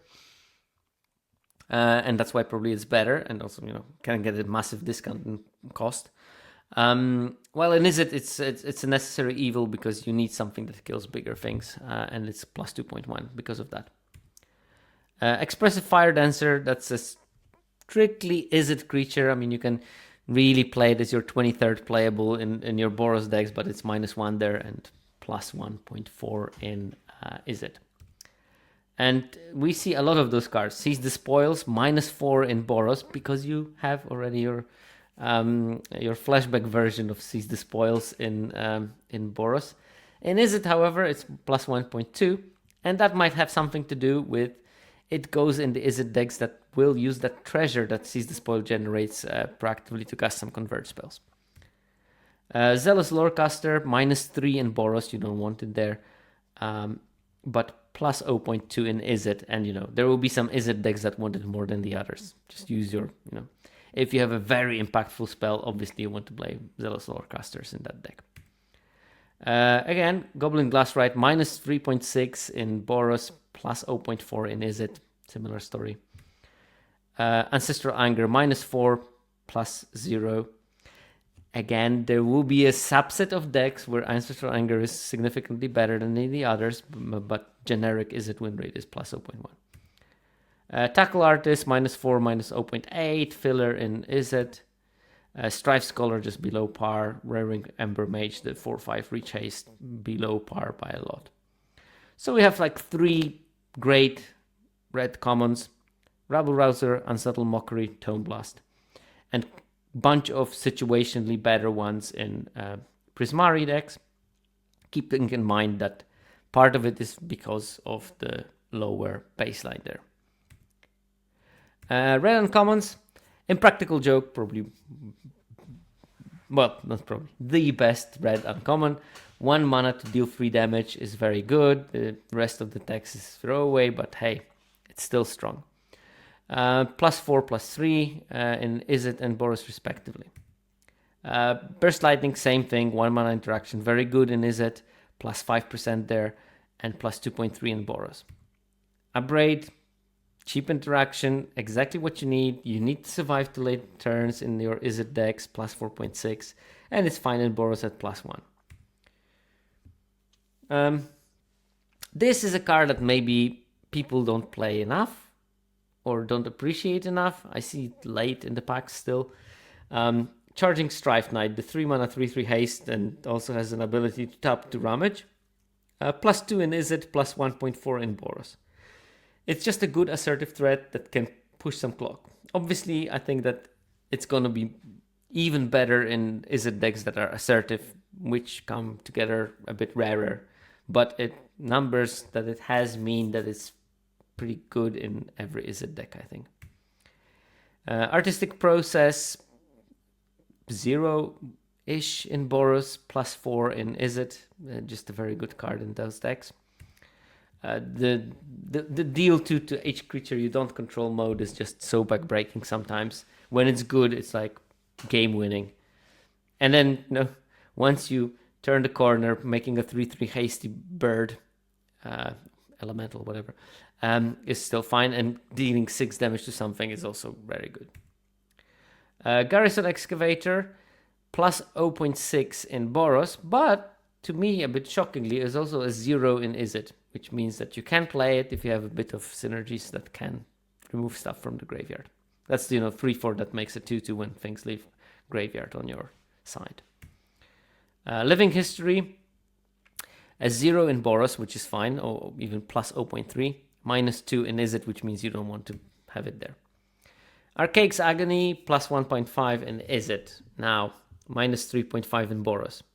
You don't want it in every Prismari deck, but if you have treasures, it is a fine card. Tablet of Discovery, +4 in Prismari decks.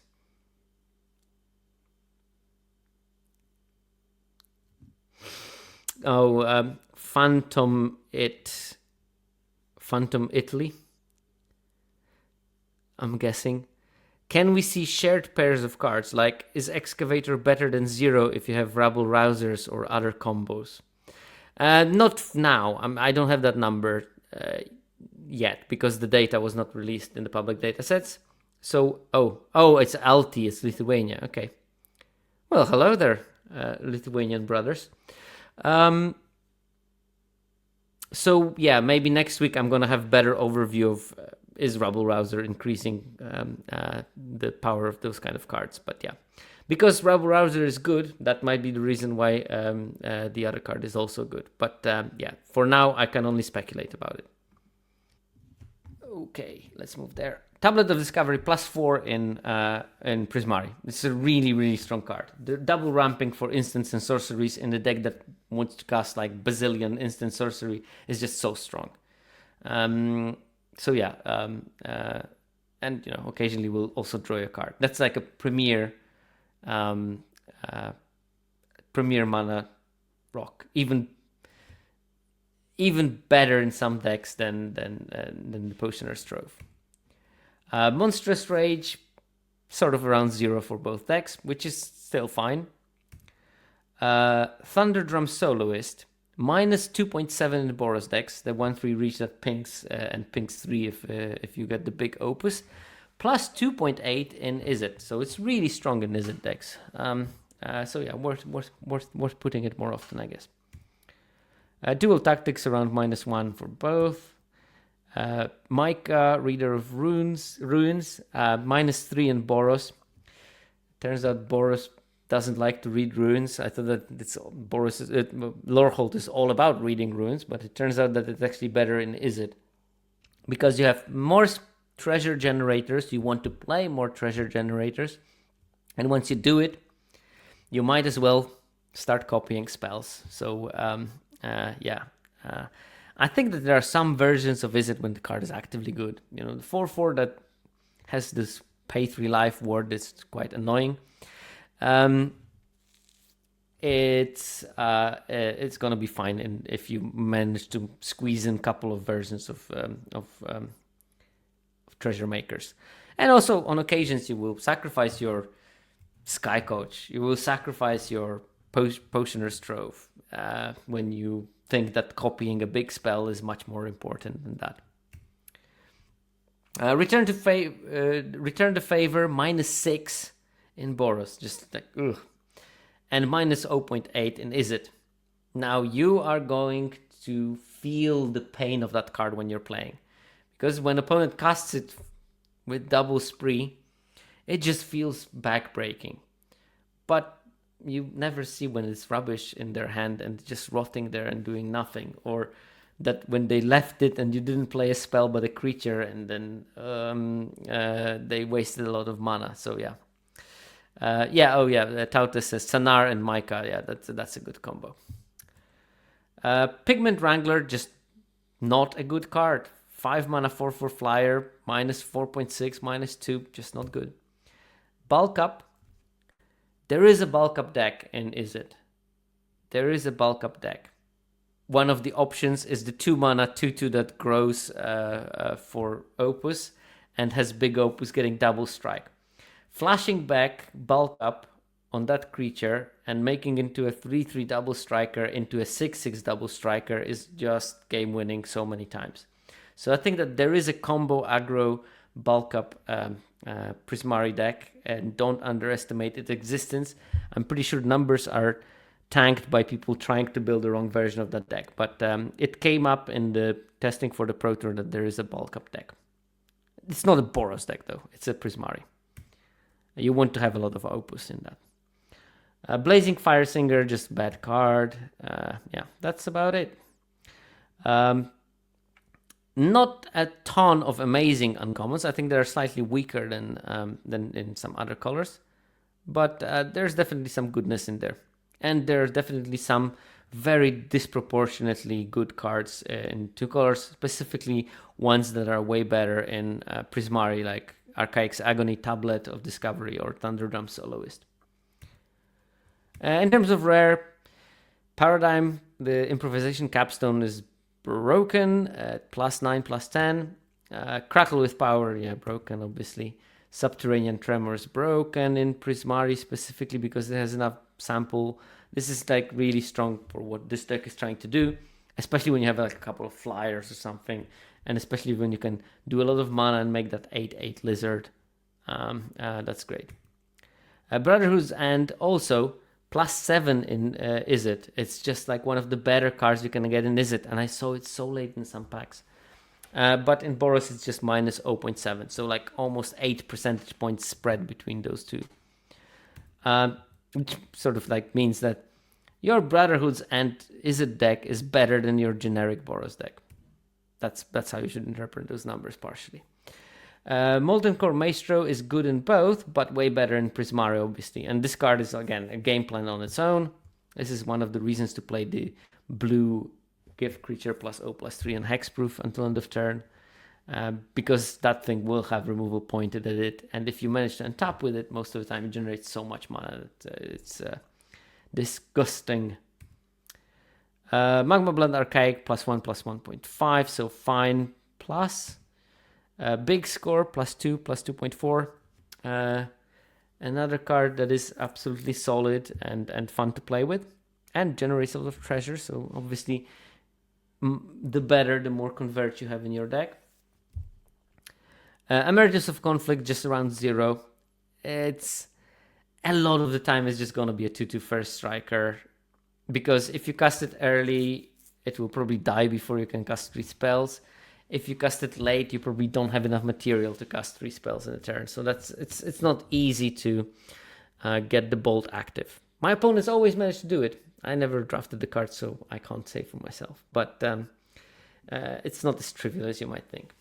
It's also like potential to misplay that with that card is quite large. Flashback is fine in Izzet, but very bad in Boros.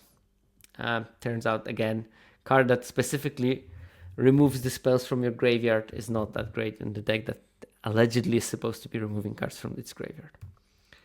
Empty the Cheons, -2 in Izzet, just not amazing. Steal the Show lands at the perfect 0 in Izzet. I think that this is another card that looks better on paper than actually is. And has -7.5 in Boros. I do think that Steal the Show will be significantly better in the hands of good players, and we'll maybe dip into that next time. Dual Caster Mage doesn't have data. Maelstrom Artisan, bad in anything. The 3/2 haste is just such a bad stat line, and destroying target non-basic land will be really good sometimes, but a lot of times it's just a throwaway line. Choreographed Sparks, -9. That's horrendous numbers on this card. Jessica's Wilk, Pyretic Ritual are, Commander or Timeless cards, basically, in this set. Okay, green commons, and we start with the most important one, the Studios First Year. +4% in Simic, and around 0 in Golgari. This is a Simic card. This is the most important Simic card, I think, because it's a common, so you should have access to at least several copies of that if you're playing Simic. Playing turn 1 is just like a different game. There's 2 different Simic games. One is when you start with a forest, and one when you start with a forest into Studios First Year. And that second version of Simic is way better, because you can skip turn 2 and start putting 4 drops into play. And that's how you win against aggressive decks. But also, if you do it right, that's also how you win against slow decks, because you can deploy big threats that their removal does not still match up with. Then we have the Barak Barrage, that's fine in any deck. Noxious Newt is another Simic card. You don't want that in Golgari. It's -1.3, but it's +3.4 in Simic. So, like, if you don't have the Studios First Years, at least you want to have your Noxious Newts. Shopkeeper's Bane is a 0 kind of card. Mindful Biomancer actually has better numbers in Simic at +0.7 than in Golgari at -0.6, which was something that surprised me. Now, this is not a big difference, but given the sample sizes, it's a difference I would at least keep in mind. That don't get fooled by this gain 1 life. A 2/2 that can be pumped is something you want. I think that people underappreciate that Simic can be aggressive. And these cards are important for the aggressive part of it, because you're not going to get any aggressive 2-drops from blue part of it. So yeah. Tenure Concoctor is slightly below par, like -2 roughly. Wild Hypothesis, -1, -5, just bad. But -1.3 in Simic means that it can be reluctantly put in there. It's not going to be great, but it's not absolutely embarrassing like I thought. Follow the Lumerates, -2.5, -1.5, just bad card. Glorious Decade, -4, -5, really bad. Graphaloon, bad. Oracle Restoration, bad. Efflorescence, bad. There's a bunch of bad cards. Now, green decks are not having a high baseline. And even though they don't have a high baseline, those commons still don't have an amazing number. And green commons are almost meaningless for the Witherbloom deck. Barrage in the first year only passed the, plus numbers kind of test. In Quandrix, we have this trio of Studios First Year, Barrage, and Noxious Newt at a decent level, but that's about it. In terms of uncommon, obviously the best green uncommon is the Snarl Song. +7 in Simic decks. That's a lot. 7 is a rare level, a really good rare level kind of improvement, which then tells you something about the aggressive, the Converge version of Simic. In Golgari, it still has +3, which is not terrible. Environmental Scientist, another like rare level power card, +7.5 in Simic and +5.6 in Golgari. Pestbrute Sloth, +5 across the board. These are like really strong uncommons. And this is something that I don't know if they are so good in designing that they can predict it, or is it just a fluke. But greens and commons are very often like really, really powerful, because most of them are very above rate creatures, and these tend to do pretty well in the data. Additive Evolution, +4.3, +3.4, another great card. Knockout Maneuver, great card universally, +4, +3. Thorn Fist Striker. Now this is as you would expect. It's good, great in Golgari, +2.7. That's the 3-drop that grows every creature you have to +1/+0 and trample if you gain life this turn, and has ward 1. So +3 in Golgari in Witherbloom, but around 0 in Simic, because you are not going to trigger that life gain part as predictably as you would in Witherbloom. Royal Treatment, +2.5 across board. Shared Roots. This is a beautiful, beautiful graph of +2 in one deck, -4 almost in the other. And you can guess that the +2 is in Simic / Quandrix. Infirmary Healer. This is maybe a bit of a surprise, but 2 mana, 2/3 with a Stream of Life as its prepared spell. You would think it's a Golgari card, but it's actually -0.8 in Golgari and +2.5 in Simic. All those numbers just tell me that people maybe overestimate how important life gain synergy is in Witherbloom. And there is a great podcast from Samp about how to build Witherbloom decks, and I think that the data confirms what he's saying, that you shouldn't be focused on those life gain synergies. Some of them will come together, but you shouldn't be working hard on them. Topiary Lecturer, the 3 mana 1/2 with increment that taps for mana equal to its power. That's 2.9 on the plus for Simic and -4 on Golgari. Another card with huge delta between the two color combinations. Emil, Fastlands Roamer, smaller divergence, but it's a 0 in Simic and -2.6 in Golgari in Witherbloom. So yeah, decent difference. And then we go to Zimon's Experiment, which is bad. Lumerit's Favor, which is possible in Golgari at -0.3. Giant Growth, which is just bad. Aberrant Manavur, bad. Calonian Tackle, Turtle Attack, bad in both. And Pick Your Poison, horrendous. So some really, really good uncommons in the Snarlsong, Environmental Scientist, the Sloth, Additive Evolution, Knockout Maneuver, and Royal Treatment potentially. And then some solid ones that may be more specific for one of them, like Shared Roots, Infirmary Healer, and Topiary Healer. Only Thornfist Striker, that's the only Witherbloom specific uncommon, like with a big difference and, nice numbers. So yeah, worth noticing that. In terms of the rares and mythics, we have Ambitious Augmenter at number 1. This one is like +8 in Simic and +6 in Golgari. Again, showcasing this more aggressive slant on the Simic decks, maybe being a bit more successful.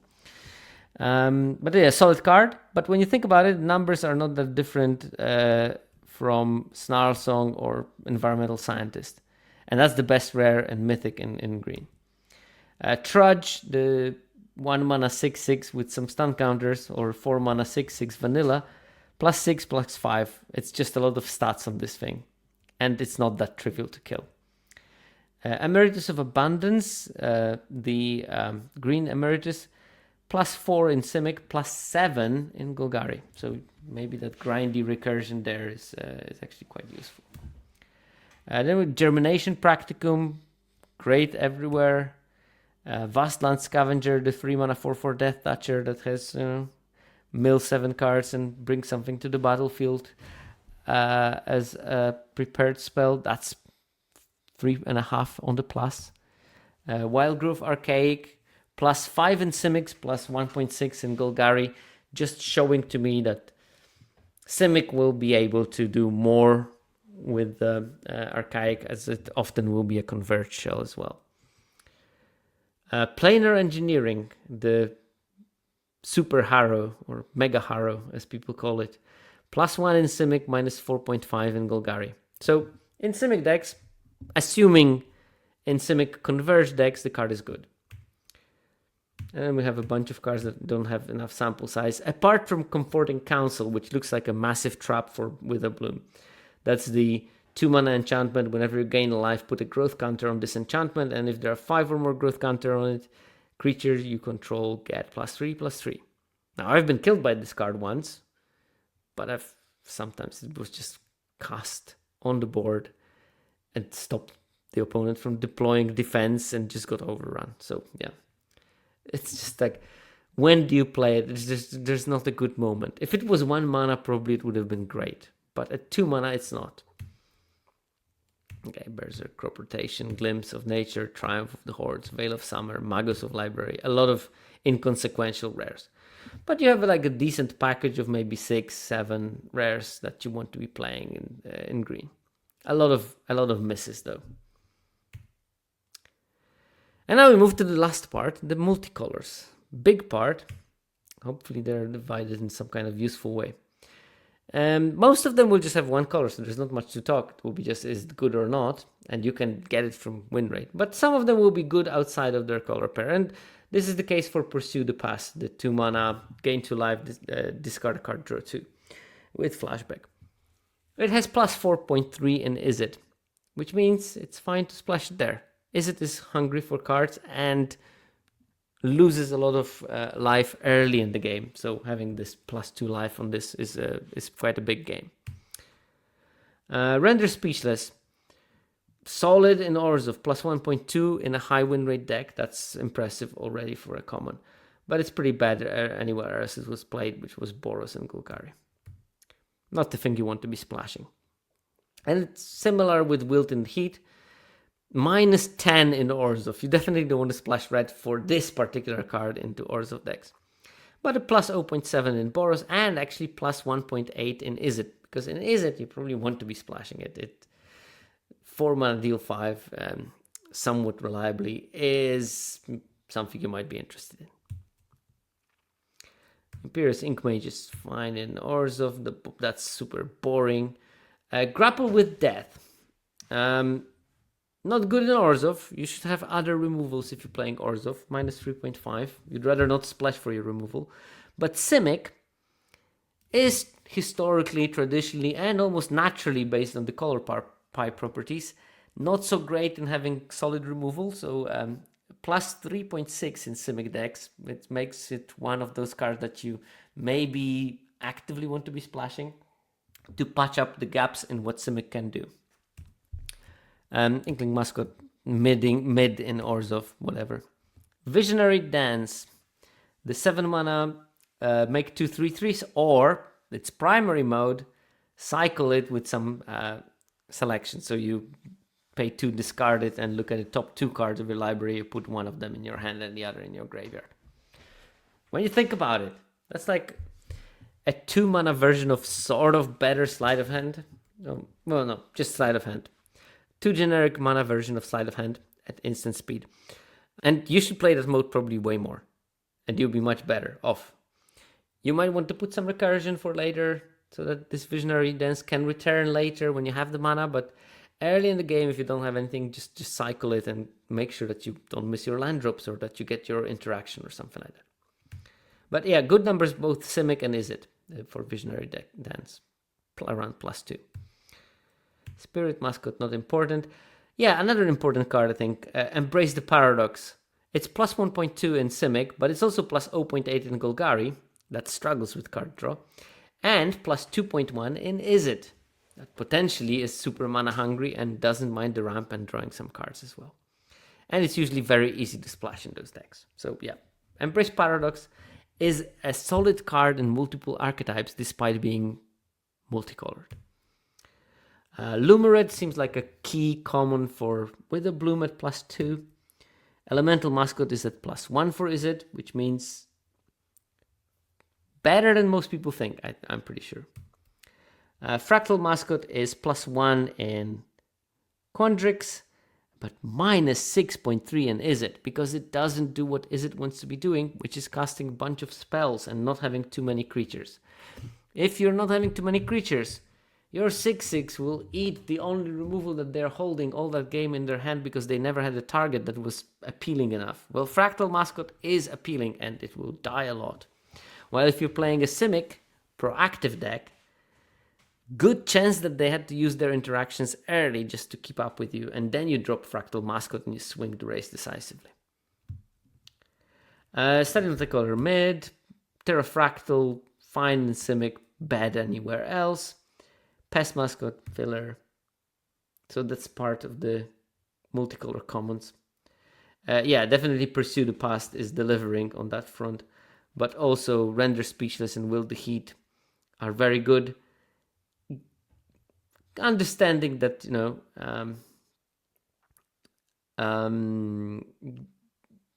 most of the games with those cards are in streamlined 2-color color pair. And then Grapple of Death, solid splash in blue-green, but of course solid as well in black-green. Oh yeah, and Embrace the Paradox, another card that is doing really well in multiple decks. Second part of the uncommons now.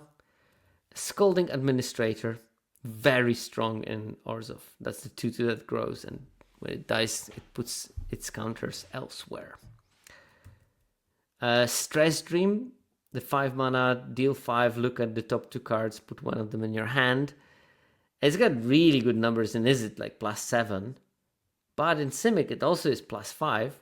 It patches 2 gaps that Simic has. A removal that can kill things that are pretty big, and card draw. So what's not there to like? And also in Boros, it's +1.4, which is more than fine. Molten Note, +2.6 in Boros, but +7 in Izzet. Scalable damage, useful. Card advantage by being able to flash it back, even more useful. Silverquill Charn is very good in Silverquill. Practice Scrollsmith, +3 in Boros, where it belongs. That's the 3 to first striker that gets you to cast a spell. And +2.3, which means that it can be, splashed. Despite having a red hybrid Boros white mana value. I guess that in Izzet decks you want to be casting it red, white, and then get a spell.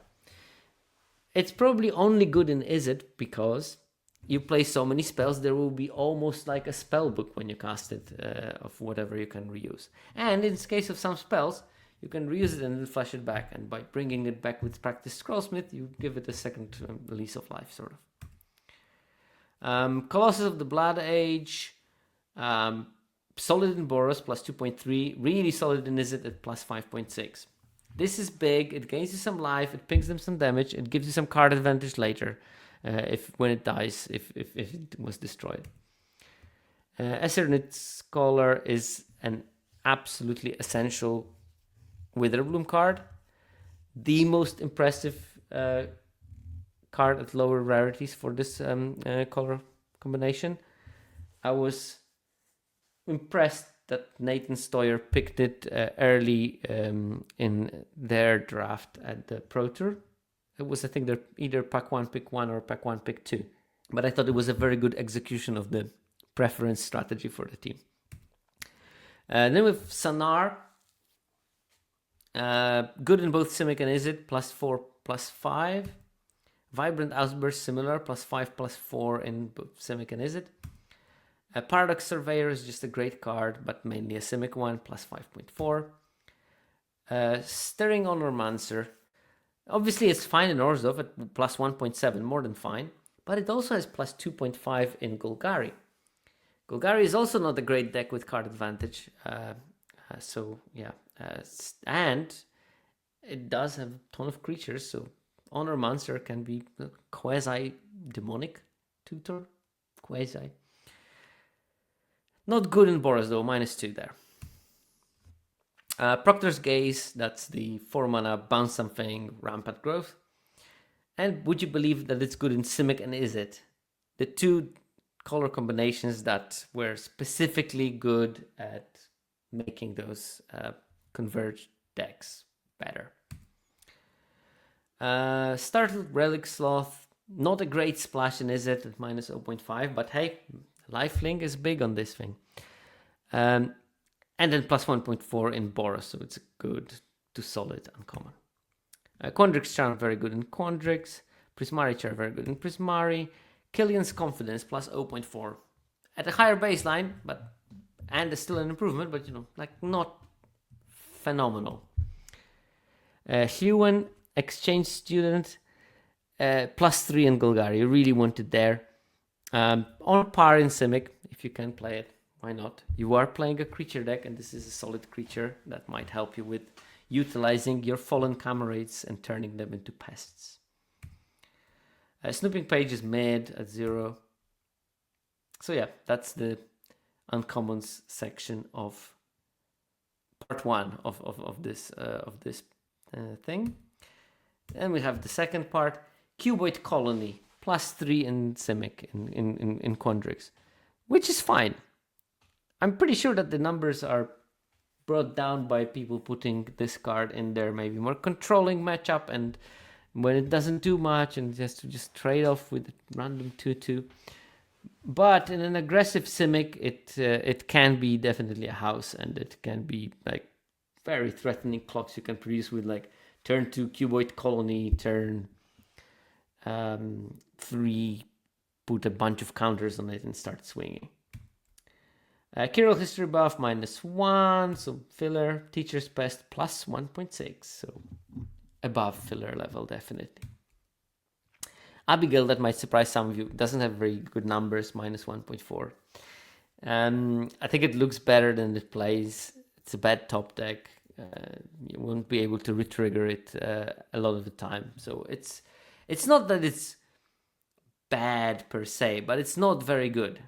It's just a fringe playable, a filler card, I guess, in terms of what numbers say about it. Old Growth Educator +1 in Golgari, mainly because other color combinations will have a tough time activating Infusion to a creature spell. Then we have Lorehold Charm -2.7. No, not impressive. You're gonna die to it sometimes, but a lot of time it just does nothing. Witherbloom Charm on the other hand, -0.4, so fine, you can play it. It's solid. Rapturous Moment 0, perfect 0. And again, potentially put in the wrong deck sometimes. That's the draw 3, discard 2, and add blue, red.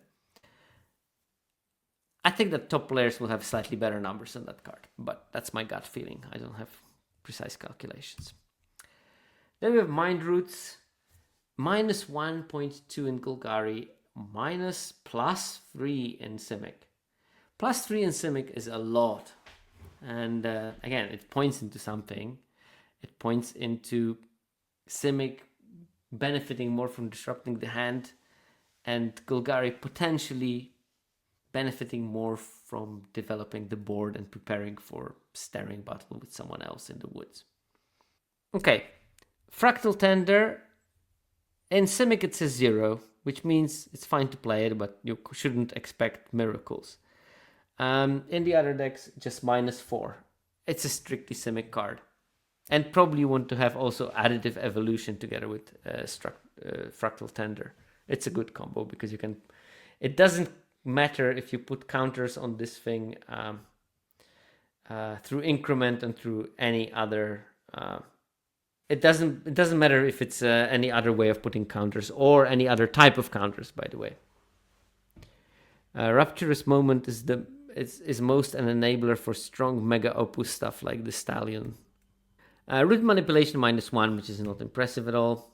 Tam, -8 in Izzet, -1.2 in Simic. Not even Simic wants that card particularly highly, and it still goes super high, and people, I don't know, convince themselves that a weaker Tatyova is still good. It's not. It dies to a 1-mana spell. Spectacular Sky Whale, not spectacular numbers for it. -1.2. Abstract Painter Mage, even less spectacular number than -2.8. That's the one that gives 2 mana at the beginning of your first main phase to cast instants and sorceries, and it's a 2/2. Social Snap, -7.4, and yet still I managed to lose so many runs at the Arena Direct to Social Snubs that were always absolutely busted for my opponent. Yeah, but still, rather not put this card in the deck. Growth Curve also -6.4. I mean, there is a deck somewhere there that has like 4 Growth Curves and 4 Cuboid Colonies, and you're doing some weird stuff. But it will come together so rarely that you'd rather not play that card at all. Borrowed Knowledge -9.4. Oof, horrendous. Okay, and we move to the multicolor rares and mythics. And we start with Arc of Hunger, +10 in Boros. Boros is already one of the best decks in the format. Add 10 percentage points on that. Win rate of around 67, 68 percent game and hand win rate, which is absolutely shocking. But also in Izzet it's +4.3, and in Orzhov it's +0.7. I also played it in the Simic deck because I wouldn't have. It's a very good card. And then we have Moment of Reckoning. And it's shocking how much that card is splashed that we have sample sizes for. Not only Orzhov, but also Boros and Golgari. And don't get me wrong, Orzhov wins at +7.5. But Boros and Golgari are not far behind at +5.5 and +5. Then we have the Colorstorm Stallion. People try to splash that, but it's not having as good results as Moment of Reckoning did. It's +10 in Izzet, okay, all fine. But Simic is only +5, which is still more than fine. And in Boros it's only around 0, slightly below. Which is not that fine. It's alright, I guess, but you shouldn't be cheering that you picked their Colorstorm Stallion. In Izzet decks, though, that enables very quick combo kills out of nowhere. Professor Delian Fell is busted whenever you play it. Quandrix is busted whenever you play it. Hardened Academic, good and very good in Boros at +5. Splatter Technique, +7 in Izzet. It's exactly what that deck wants to be doing. Either wipe the board or draw a bunch of action. Traumatic Critique ranges from +3 in Boros as a splash through +6 in Izzet, its native colors, to +7.5 in Simic decks. Super easy to splash, impactful, does exactly what you want to be doing, gives you some card selection at least. Yeah, definitely you want to be playing that card if you're a Simic mage. Blech, Loafing Pest, +6.6. It's good. Conciliator's Duelist, the white, black, 4/3. +3.4, very solid. Vicious Rivalry, the weird wrath that for 4 mana you can pay some life and then destroy artifacts and creatures with mana value X or less. So the aging myself here, but sort of pernicious DD compared to the other ones that only swiped creatures and didn't touch artifacts. But yeah, +7 in Simic, +3 in Golgari, so really good. Applied Geometry, very good on across board. Suspend Aggression, that's the repulse in Boros or Lorehold. Exile target non-land permanent and the top card of your library. For each of those cards, the owner may play it until their next turn. Yeah, so you basically bounce something of theirs into exile. They have to recast it, very much like a repulse, and you get to see the top card of your library and you can play it for this turn and the next. So basically draw a card most of the time, which is repulse. Expressive Duration is great. Lorehold Historian, it's like +3.4 in Lorehold and minus 0.2 in Prismari. I would probably try to squeeze it into my Prismari deck still, but I know that Boros is its better natural home. Mind into Matter, good across boards, maybe slightly weaker than Golgari on the splash, but Golgari does need some card advantage, and Mind into Matter will provide it for him. Cauldron of Essence, good. Okay, that was the first part of the Mythics and Rares, and now we're going to the second one. And we start with Resonating Lute. It's got plus 1.8, which is fine enough for me to play it in most of my Prismari decks. But there will be a Lute deck that is better than the others, and that's going to be the Lute deck that has X spells, some Converge, ability to get to 7 cards or more in your hand later in the game, which will let you use the Lute to convert it into Library of Alexandria. If you have those things, if you tick multiple of those boxes, you're in the Lute deck. But I'm pretty sure that a spell-centric version, any spell-centric version of Prismari will be happy to have Lute on board. Then we have Berta, Wise Explorator, plus 2 in Simic, don't put it anywhere else. Prismari, the Inspiration, has plus 1 in Prismari, which is fine, I guess, for a 7-drop. But it's not like a bomb, it's just like a solid creature that sometimes will take over the game, but a lot of the time will just eat a removal, and then opponent just runs you over and you die. Silver Quill, a 0 in Orzhov, which means it's sort of a filler. I think they might suffer from the cute syndrome when people casualty too much when just smashing face is the best strategy. But still, 0.2 does not suggest that there's like a hidden power of Silver Quill that we might discover later in the format. I just think the card is just not powerful enough. Like, it's fine, but it's not like the same type of power that we're used to. And definitely not good in splashing. It's a minus 4 in Golgari. I did splash in Golgari. I didn't trophy that draft, so maybe that's just my data there. Bring to Light, no data. Culling Ritual, no data. Arthropod, that's an interesting one. There are decks when this card is actively good. You will know when it happens, when you have decent X spells in multiples in your deck. And maybe, like, sometimes it's so cheesy, you got this 2-3 pair and you cast Stream of Life for 3 just to basically look at 3 cards and pick one. Aziza has minus 2.4, another card that I think will benefit slightly from how best players are playing it. And the same with Zafai and the Tempest. This you also want to line up with like a good turn of this into a 6-drop or something. Or maybe even to the 6-drop that produces 5 mana. So after Zafai and the Tempest, you can cast a couple of more spells. Nita, Forum Conciliator, is a bad card, minus 4. With a Bloom, minus 2. Fix What's Broken, minus 10. Like, why did they put return each artifact and creature card with mana value X and not X or less from your graveyard to the battlefield? Do we think that they planned it to be just X and not X or more? X or less? Because it seems to me like maybe that's what they wanted. I don't know. It's weird that this card has this specific limitation. Dina's Guidance, minus 8. And then bunch of bonus sheets / special guest cards that don't have the numbers just yet. But this is the second half, so out of this, Lute and Berta probably pass the litmus test. And Lute, with a good plan, can be very, very strong. Whew, okay, managed to get there. Took us 2 hours, which is acceptable for going through the whole set review. I mean, I know that I didn't focus on every card in as much detail as the set review would, so we could go that fast. But hopefully I tried not to focus on the individualities of the cards, but more on the flexibility of the plans.